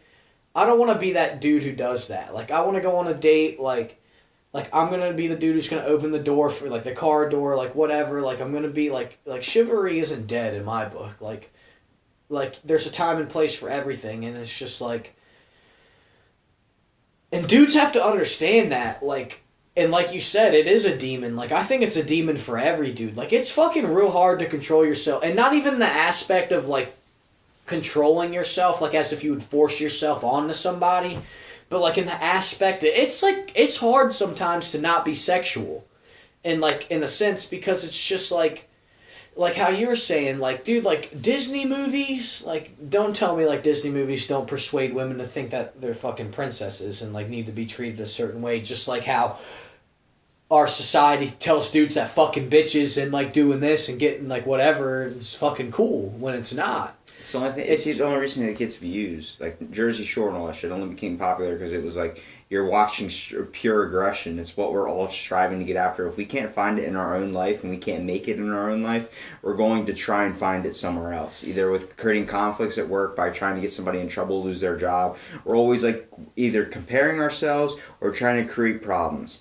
And it's fucking nuts, dude, because, you know, if we just decided to fucking stop being so against each other all the time and work as a competing force together, we could do so much for the world. That's how you end world peace. Just stop being a fucking prick to everyone and work on helping others. It's not hard. Yeah, but meanwhile, you want to talk about changing the world as your main goal, your main passion? Do it in the smallest ways you know how. Do it in the ways you know you've been doing and the ways you can do it. You want to fucking... You are having but that's like the burden I feel because it's like I'm just not enough. Yeah, but it's not... The burden's not on you. It's not on any single person out there. It's on all of us as a society to do. Just because you feel like you can't get the accomplished goal because just you is not enough...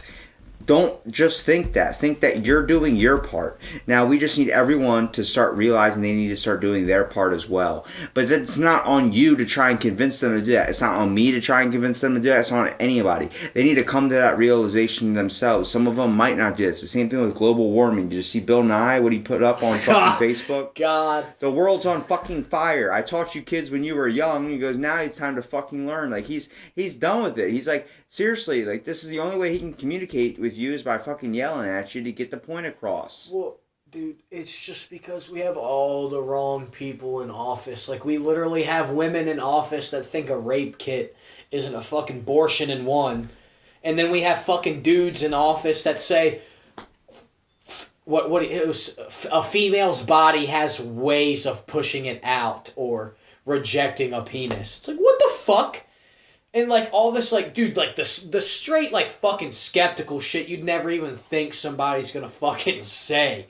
And it's just, like, they said that, and I was like, yeah, they fucking said that. And it's just, like, how can we ever truly be at peace when we just have. It's the people in the office.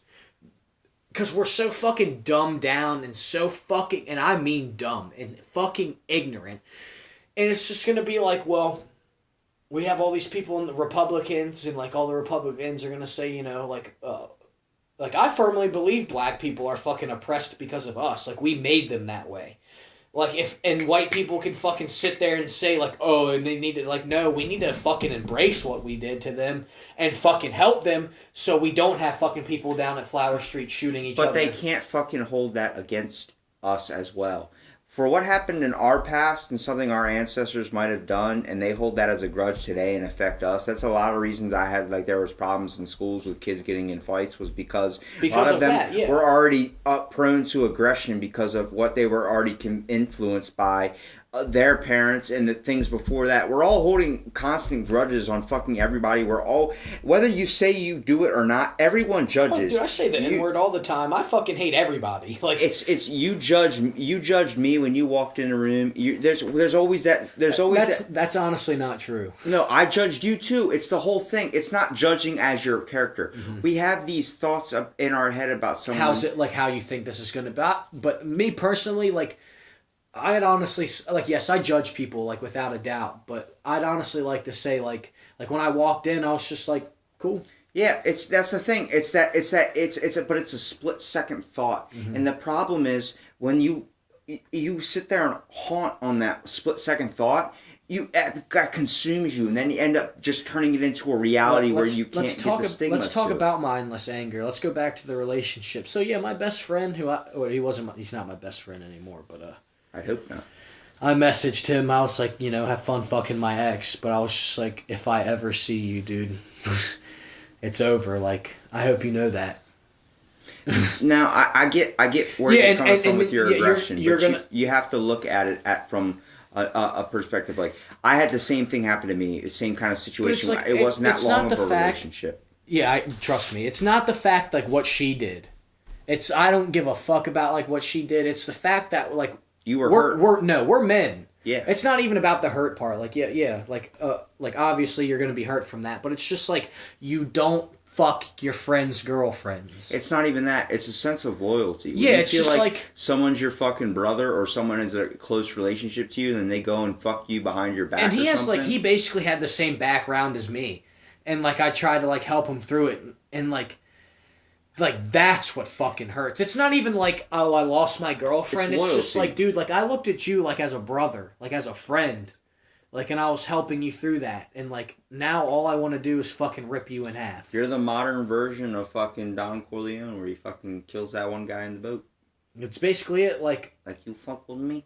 You really gonna fuck with me? Not trying to sound like a hard ass, but it's just like, I'm that guy. Like, if you owe me money, you owe me money. Like, well, it's something about earlier. I'll give you the shirt off my fucking back. You can stay at my house, eat my fucking food. Don't take your kindness for granted. Yeah, don't take my kindness as a weakness. That's the problem with too many people in the world these days. They're willing to take advantage of others who seem that they're less weak, when really that person's not weak at all. They're just trying to be as kind as possible and trying to understand that we're all in this fucking life together. We're all on this fucking rock that's floating through space together. We need to take the time to get through that shit. Did you see how they were saying how Earth and the sun, like, actually, like, orbits? So, like, imagine if you're, like, throwing a baseball, but that baseball's going forever in this direction because of space. So that's the sun, and we're spinning like this, just going. Nothing's coming towards us. Yeah. We're moving. Yeah. I'm just like, right now you're moving at like 1,000,000 miles an hour right now, and you don't even fucking know. Fuck! Yeah.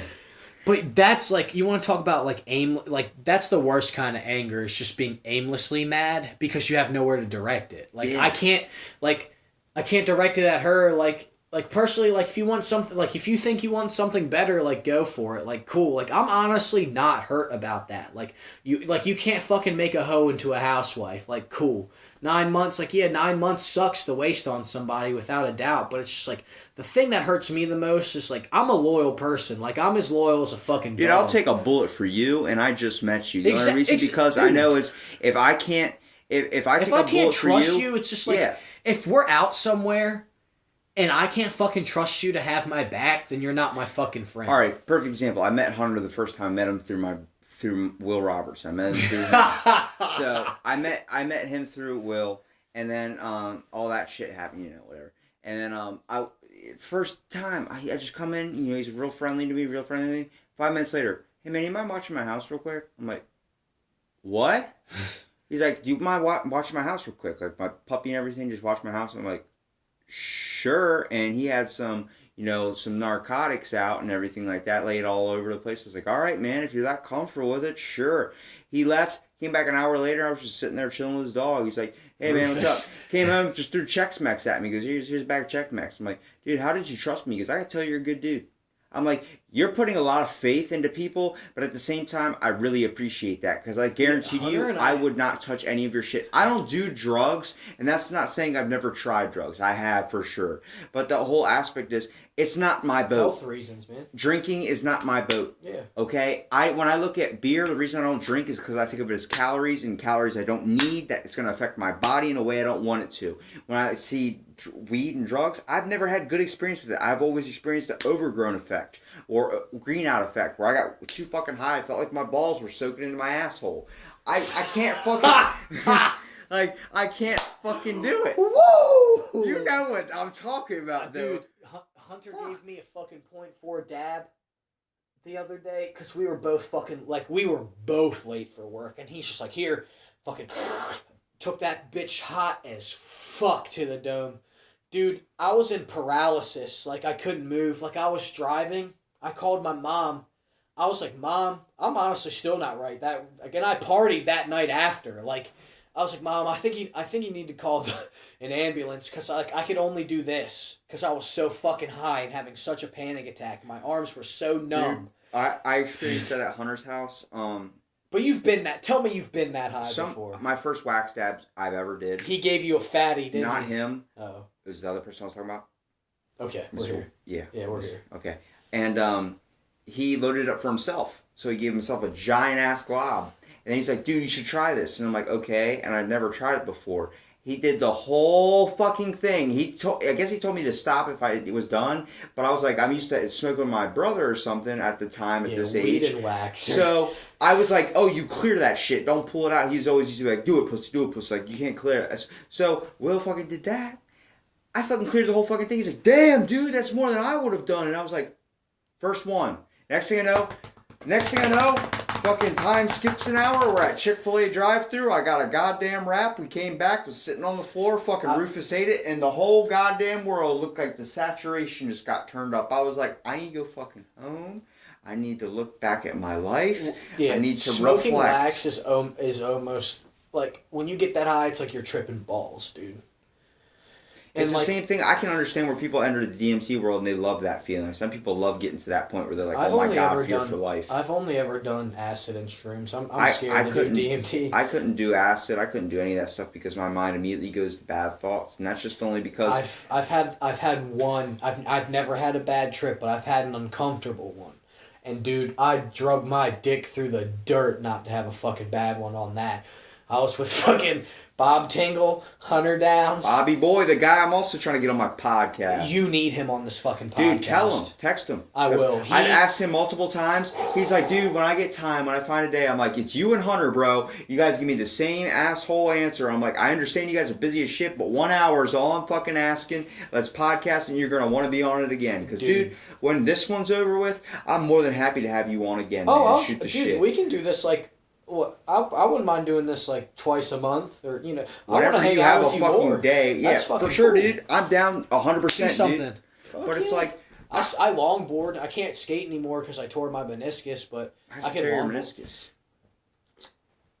Mushrooms and cocaine at a concert. Fucking tell me that one, please. So that was the trip I was fucking very uncomfortable in. So I was at the Baltimore Sound stage, and I had half a McDonald's straw full of fucking cocaine. Don't do cocaine. No. Don't. God, it's not worth it. The only thing I do now is smoke, people. So if you're listening, this is when I was like 2019, like off the fucking walls. And so like half of Okay, real quick. You said this is when I was like 2019. I'm like 24, 25 now. I know, but the year is 2019, so you got to make sure you're not talking about the year 2019. Yeah, sorry. This is when I was This is like 5 years ago. Yeah. And So at half a McDonald's, we cut half a McDonald's straw. Well, cut a McDonald's straw in half. And Rob Davis and Hunter and I went up. Rob's been on my podcast. Yeah, he's the fucking man. I miss him. He's one of my genuine friends, dude. Like a true friend. He's a good dude. That's what he is. That's an honest, true person, just like you are, man. I see the same shit I see in Rob and you. Him and I, dude, we lived together for like 2 years. Like I that's another fucking dude I let live in my house for like, I think it was at least 6 months, but like his mom kicked him out. I mean, his dad just passed away, so like him and I have been talking more recently because like I mean like I know how that is, and he's in D.C. now. He was in Germany. I think he's in Virginia. Yeah. Him and I, he goes back and forth. Like, yeah. But last time I talked, he said he came from Germany, and when he came down, he stayed at Zach's house down the street. Yeah. I had him come over. I picked him up immediately and brought him over to my house because me and him, I was like, dude, I gotta ask you about the schnitzels there, dog. And he goes, dude, there actually wasn't that many schnitzels. Dude, so I've been to Austria, Germany, almost Amsterdam. Couldn't convince my fucking mom to let me, but I was like 14 at the time. And Russia, or Moscow, inside of Moscow. And, and France too, because that's where the plane landed, and then we just like took a fucking. Which place would you want to stay at more? Austria, because that's like where my mom's from, and it's just the most beautiful thing you could ever see. Like Germany and Austria, dude, it's just like the right amount of simplicity, with like your rock walls, and then you look up and there's just like it's hot as fuck, but you look up and there's just mountains with snow on it, and like everybody's basically the same, but like more open. That and like understanding, like they're very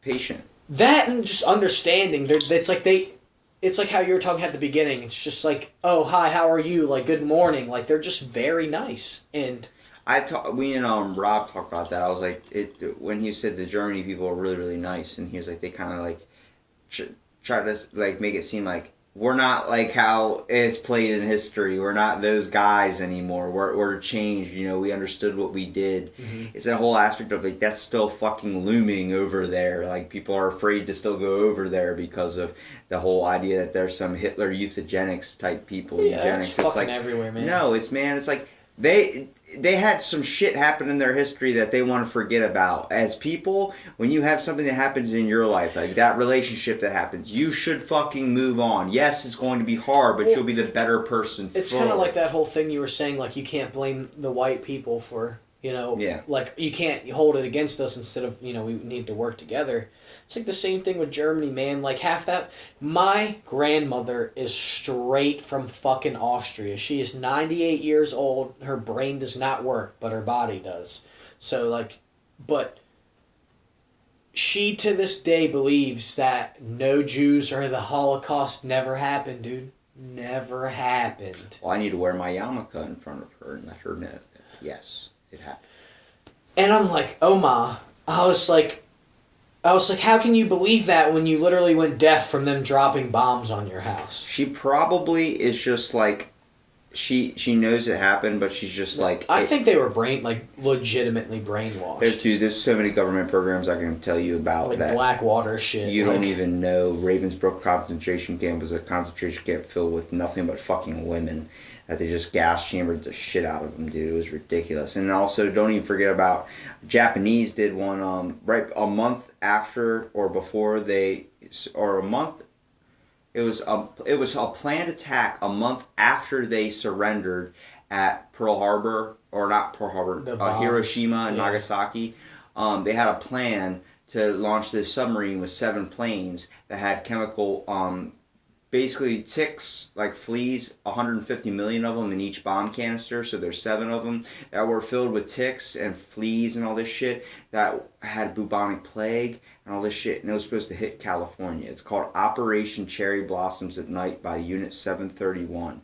A lot of people are like, there's no way. It was a planned fucking attack. We would have lost the war. We would all be under Japan control because if you would have spread bubonic plague in California on 150 million ticks per bomb, and there's 7 of them, you're fucked. Because bubonic plague, we have no idea how to cure this back at the time, would have just kept on going. And a flea? They jump fucking left and right. You can't kill them at all. Yeah, I dated a girl who had chronic Lyme disease, and we made that. That's why it's called Lyme disease, because the first cases were in Lyme, Connecticut. But in World War II, that's probably what goes back off what you were saying, because that probably makes sense. But we hired a German Nazi scientist, and it was Operation Paperclip. and it was supposed to go in bats, but I guess like we as the people decided that we were going too far with it or whatever, but we scratched the program and the scientists released it in ticks. Ergo, Lyme disease, Lyme, Connecticut. Well, the whole idea of Operation Paperclip, we only called it Operation Paperclip because we used to paperclip secret or like the information or documentation, like a resume, on the scientists that we wanted. And that's actually where our space program came from. Oh yeah, dude, Americans literally outsource everything. We owe everything to the Japs and the Germans. It was more like, you know anything about Greek mythology? Okay, cool. Right on. Because I'm a fan of, I'm a real big fan of Greek mythology. You can compare Operation... Do you play Xbox? Yeah, I do. You talk about Smite? I know. I keep trying to download it, but I got addicted into Assassin's Creed Odyssey, and I ended up just climbing every single... That's just like riding the neighborhood bicycle now. Everybody gets a turn. Like, it doesn't even have a story anymore. Bruh? It doesn't. I go around that game, I climb all the giant statues, fucking dicks. The giant statues just fucking land right on and just hang there and just take pictures, and your friends can fucking see it on the map. So they're like, why are you taking pictures on Zeus' dick? I'm like, because I fucking can. Okay? But it's like the background of the game's pretty cool too.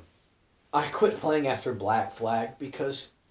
that was the best one, I think. Yeah, because after that I just didn't have a story anymore because Desmond dies or whatever. Like, I don't know. Let's not get into that, but that's a whole fucking another podcast right there. No, but the idea that Zeus, Hades, or not Zeus, Zeus, Hades, Poseidon, 3 brothers. Yeah. Okay? Think of that as Operation Paperclip as 3 things. They had the biological, chemical, and the space exploration side. Russia and all of them got the biological effects.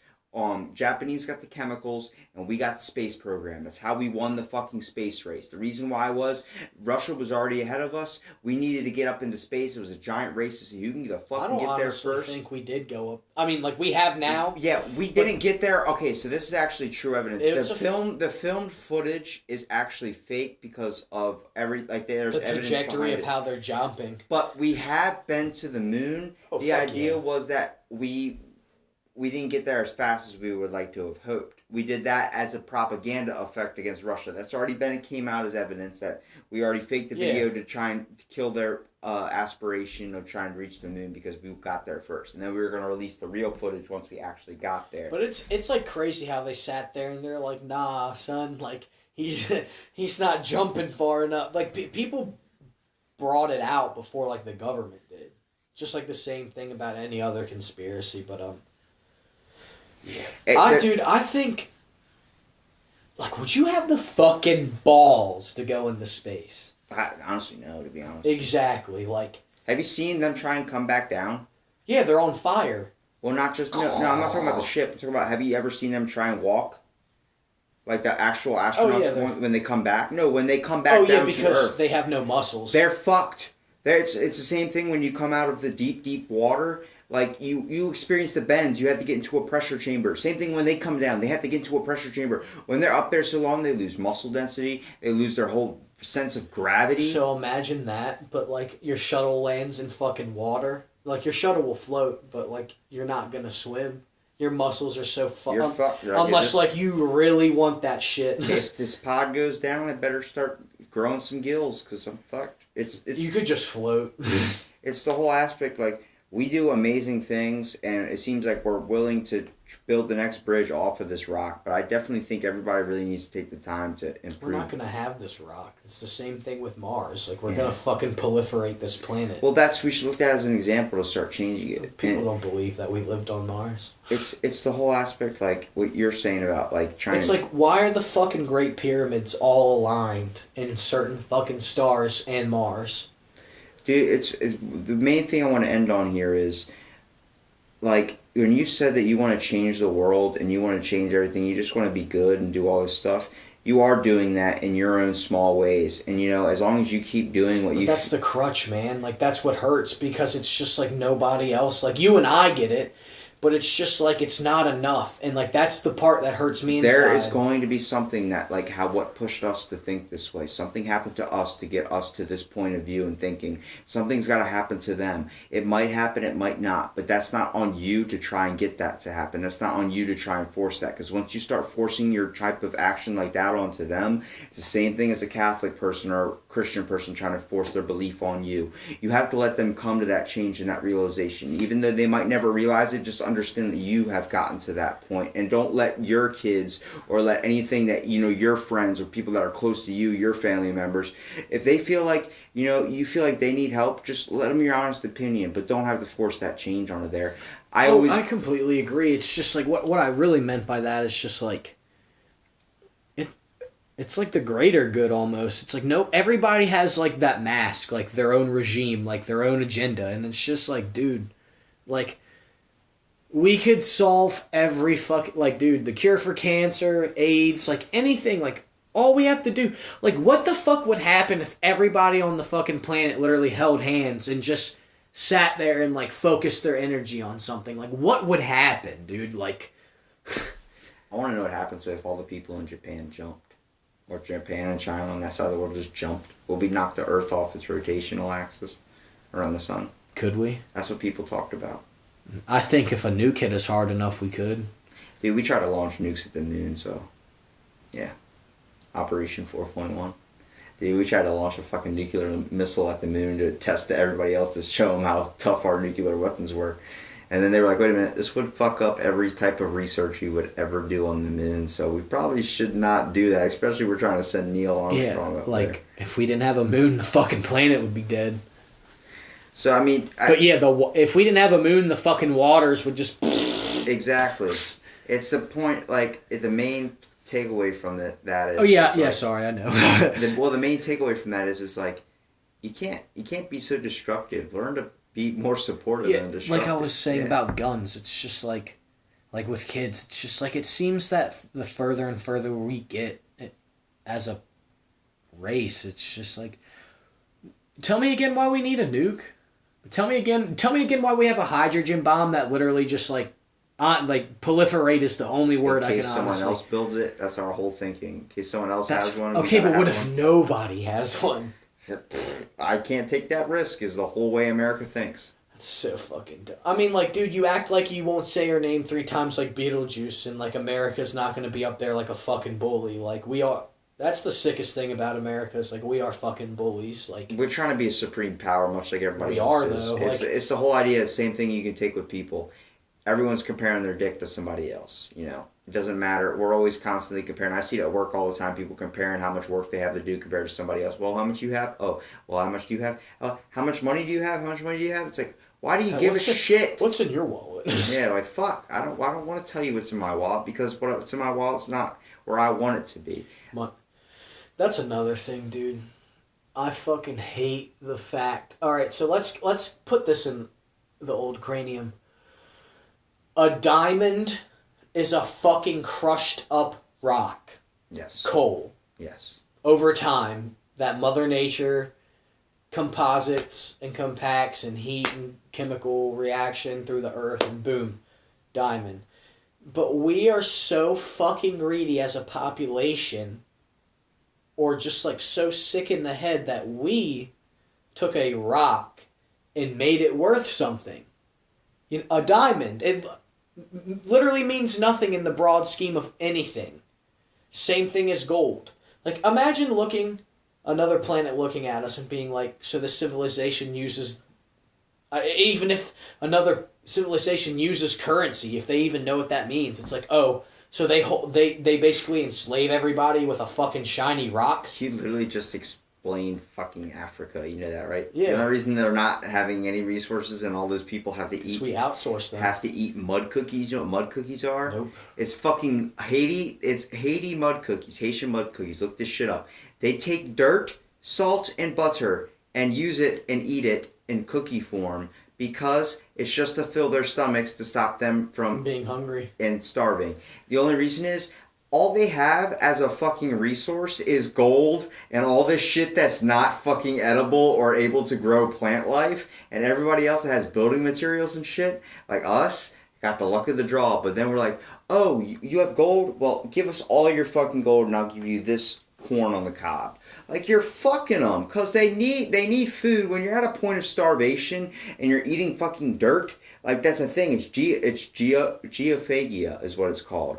It's when you're at that point, you're willing to trade anything for a fucking bite to eat. So you're getting straight up screwed with the end of the deal. It's like being at a pawn shop when the guy says, I have a buddy that could tell me all about this. Like, he's gonna fuck you in the end. Yeah, it's like, how willing are you not gonna be to not help you? That's funny that you say that, because I never thought of it that way. But I just think it's sad that, like, the richer people, like in like the fucking like 2% or the 1%, who have like their mink coats and like their diamonds, and like, of course, like gold, like always invest your money in things that never lose like equity or like whatever.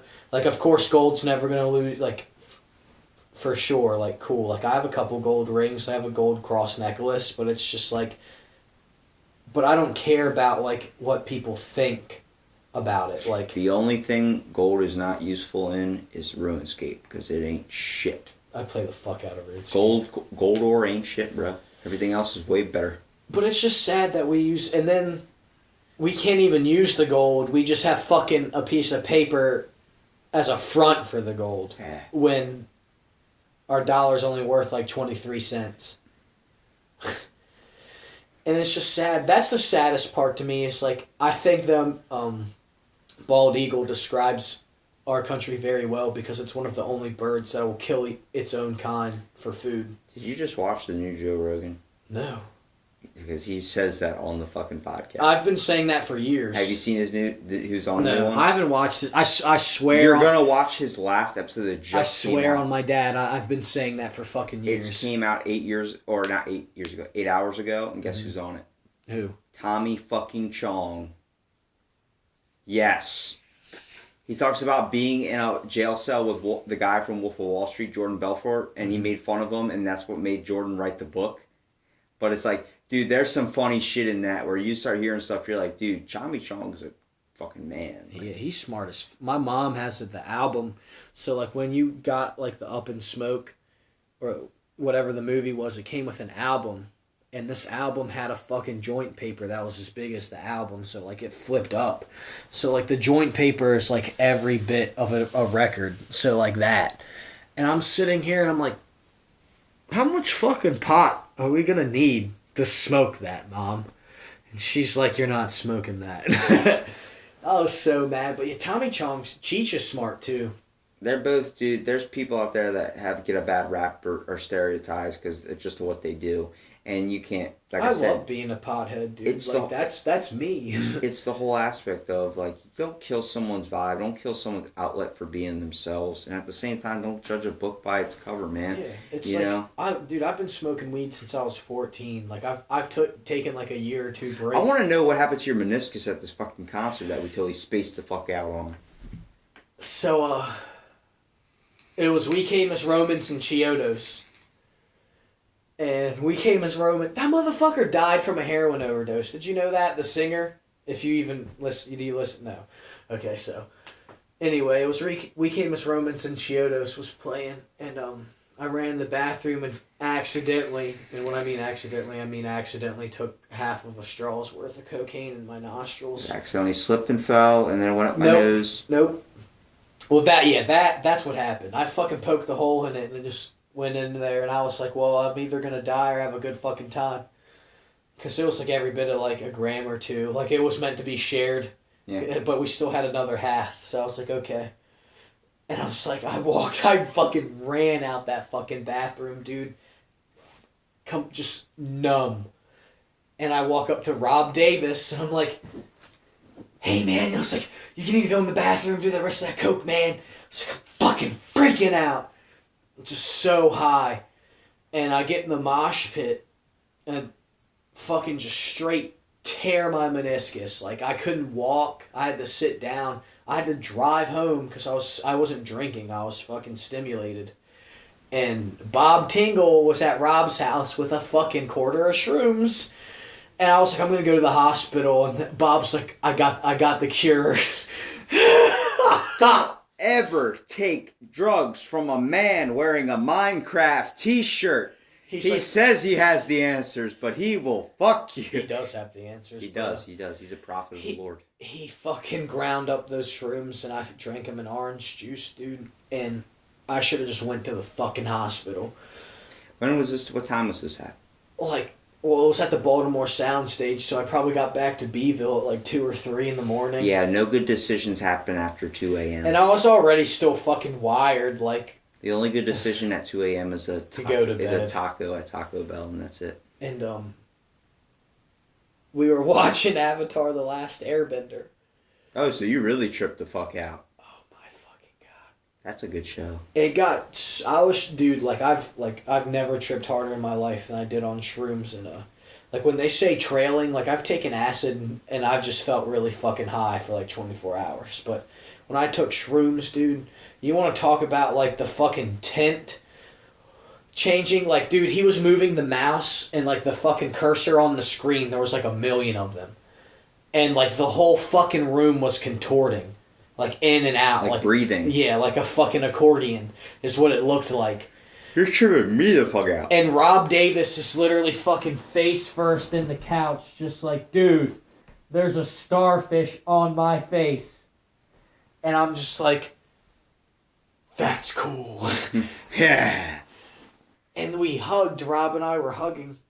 And I'm like, dude, you feel so far away. I was like, where are you? You know, the funny thing is about that is like drugs bring people honestly to like a realization about how real your friends are, and it's like true too with like alcohol. Like my one buddy said, like he told me how he really feels about me, like he loves me, and like I'm like a brother to him, and he had to be drunk to do that. I'm like, there are these types of things that we do give a lot of but we give a lot of shit about. But if it takes somebody to open up and be able to get to that point where they're able to be open and express their true emotion, I'm not against it. And I think that, you know, there's many benefits that people can get from receiving certain things. And I definitely think there's an outlet for everyone. I'm not saying that means go try meth and see if that's your kick. But I'm saying I'm not going to judge you. Swatting at bees again. Yeah. They're not there. It's like if you're able to handle something, because some people can. I can drink 40 cups of coffee and still go right to bed afterwards. I have no hit on caffeine at all. But the whole idea is I have ADHD, which makes caffeine just nothing. Yeah. So I honestly don't sleep as it is. And it's the whole fact, like, we all have to find something that gets us through the day, and the fact that we have to say that and it has to be real is ridiculous, because we should all just learn that we're all in here together, man. We gotta take care of each other, man. dude. It's just like we're all fucking bound by imaginary fucking lines on a map and fucking hatred from the heart. We're all weighed down by something, dude. We're all chained up, and it's the whole fact that I just think we're all ignorant. Like, I just think we're all ignorant. I don't think anybody's racist. I just think we're all ignorant. Yeah, what they say about ignorance. It's blissful. It's blissful. And it's simple because it's just like, yeah, I could, you know. Honestly, I'd rather know the real shit than be doped down and dumbed away from it. Yeah, I mean, dude, it's just... It's going to suck to find it out, but then it's like, okay, that happened, but if we completely just ignore it and it doesn't, and like we just don't get over it, we're going to keep repeating the same mistakes over and over again. It's the same thing seen throughout history. So, I mean, if anybody takes anything away from this fucking awesome-ass podcast... has a way of repeating itself.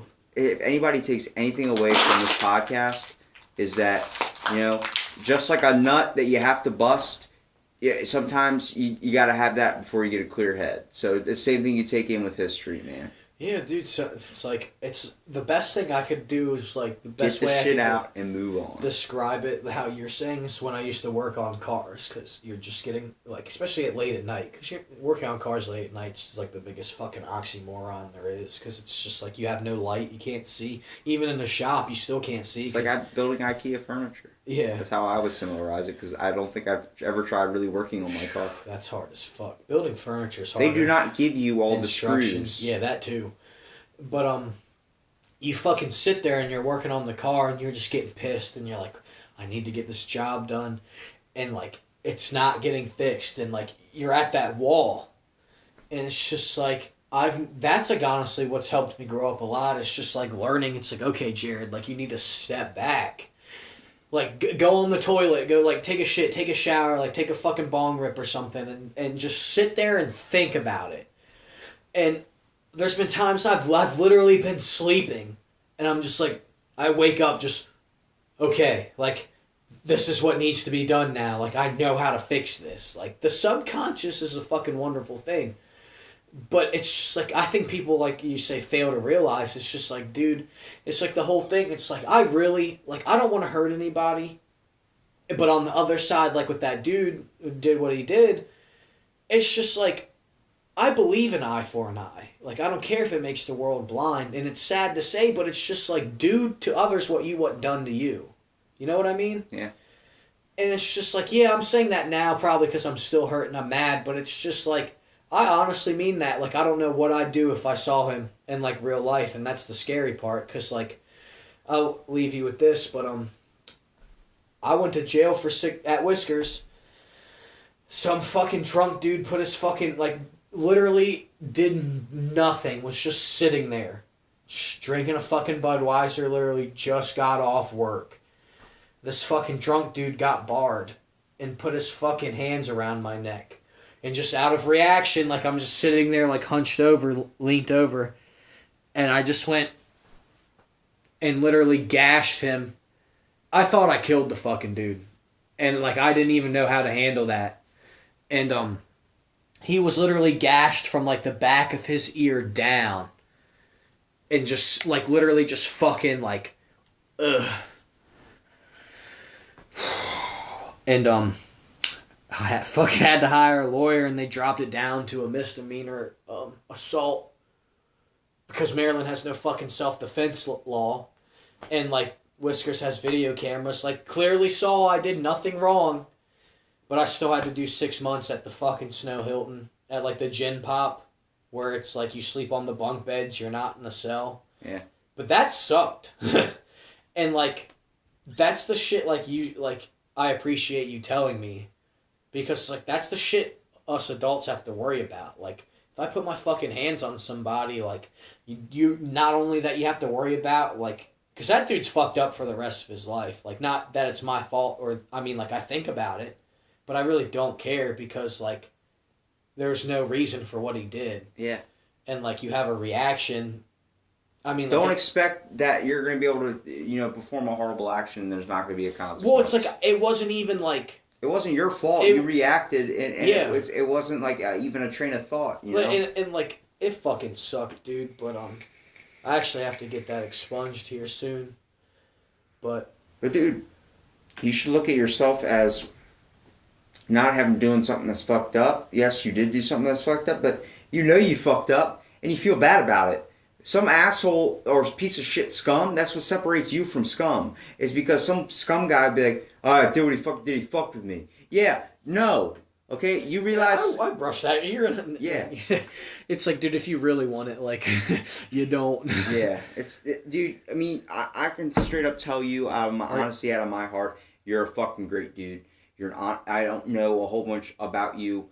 I mean, I've learned so much about you in the podcast, and so has anybody out there. That's pretty much my life story so far. I mean, like, you're obviously going to have to hang out with me. I want to hear more. I want to hear shit. This story keep on going, dude. I want to hear everything. I want your... dude, this is nice. Like, I like this. Dude. I wasn't skeptical at all, but I was just like when I was asking you, and I was just like, and then, so, I can't tell you who I was dating, but, her mom told me about you. What? In a good, bad way? Good. Okay. Like, cool. she said that you were sick, and, like, she knows your dad, and, which is bad. And, because then if you ever talk to her, they're probably going to tell you the complete opposite of what I'm telling you, but, they said, because, like, I knew of you, but I never knew you. And they were saying that you're, like, really sick, and you got better, and then all this, and then, like, you messaged me, and I was just like, fate is so fucking weird, man. Yeah, there's definitely coincidences. The world is, like, how this the fuck big. did that just happen? Literally. Dude, I know people that have known people that I've known for my whole entire life. Like, you know this person? Yeah, it's my cousin. Holy shit! Like, you're like, oh, you live in, like, Washington? Yeah, like, we're that close together, and it's fucking crazy, man. It's like, That's why we all need to take time to really. You're all in this like spider web, like this fucking network. We're all and connected, it's like, bro. Like you're like this close. You could be like this close to like something that could change your life, but it, like in another universe or like somewhere else, something different. Like I believe in that. Like looking at your pops more. Are you excited for Borderlands 3? Yeah, for sure. Are you mad that it's only an exclusive for not on Steam though? I have Xbox, so I'm not worried. You should though. That's not fair. Microsoft. That sucks. You guys aren't gonna be able to play, but I'm also pissed. No, I play Xbox. I'm also pissed that the new Pokemon's only gonna be on Switch, and I don't own fucking Switch. I can't play my damn childhood game because fucking. Get a Switch, dude. Dude, I pre-ordered Spyro, and that shit came back as remastered. I was like, sometimes I need that childhood nostalgia. My ex got that to me, and I can be spiteful, and she fucking got me this jar that had these little envelopes of everything that she liked about me. And when we broke up, I just wrote the dude's name on it. And she bought me that Spyro game with Crash Bandicoot, wrote his fucking name on it. Like everything she ever bought me. Like Champions, like the few things that she did. Like because that was like basically my birthdays when she got me like all like this stuff. And she got the Spyro and the Crash Bandicoot game for my birthday, and then she got me a nice pair of Champion sweatpants. Like the only thing that she's honestly like given me besides that jar, like the 9 months we dated, and like I could like name lists of shit I got. Dude, the day that we broke it off, I pre-ordered Endgame tickets. Never went to go see it. Damn, I already just got it spoiled for me. Sadly, I know. Snapchat. Fucking internet's. Snapchat fucked me. I know, internet's ruined it for me. But, Infinity War was so fucking good. Oh, for sure, dude. All this for a drop of blood, Stark. Yeah. I hope they remember you. It's like, no! Well, dude, like I said, I appreciate you being on the podcast for sure, man. It is getting late. Dude, I could sit here and talk to you for fucking hours. Dude, I mean, how long have we talked, dude? At fucking least 2 hours and 5 minutes, Yeah. dude. That was a good fucking podcast, man. I appreciate you. I want to to do more of this. Dude, hit me up next time you're free, man. I'm always home after around 7, so just hit me up, dude. Yeah, let's go. I mean, you said you don't drink, but I mean, we could always like go out. Dude, I'd be a sober beer. driver. I don't give a shit, beer. man. Yeah. That's why I always tell Hunter. I'm like, I'm more than happy to chill with you. You shoot pool? Good enough. Let's fucking do it. Any hand's a hand. No, but yeah, dude. As long as you shoot pool, do you gamble? Do you play card? We can play. I gambled for the first time last night, and that was it. I just did I lost $5. I was like, all right, fuck. I could have easily spent that on something else. Yeah. I mean, dude, anything, dude. I love playing card games. Not for money though. If you want to teach me how to play some card games, the only thing I know how to play is Yu-Gi-Oh and Pokemon. But if you want to play like Crazy Eights or some shit, spades, hearts. I'm very into Texas Hold'em. That's or blackjack. Teach me that so I can actually gamble and not do the fucking slot machine. I will, dude. Well, just like a slot machine, we're gonna hit the jackpot here. This is a good podcast, man. I appreciate you being on. We're cashing out. Yeah, cashing all our chips in. But stay tuned for the next episode, and definitely we're gonna have you on again soon. Yeah, thanks for listening, guys.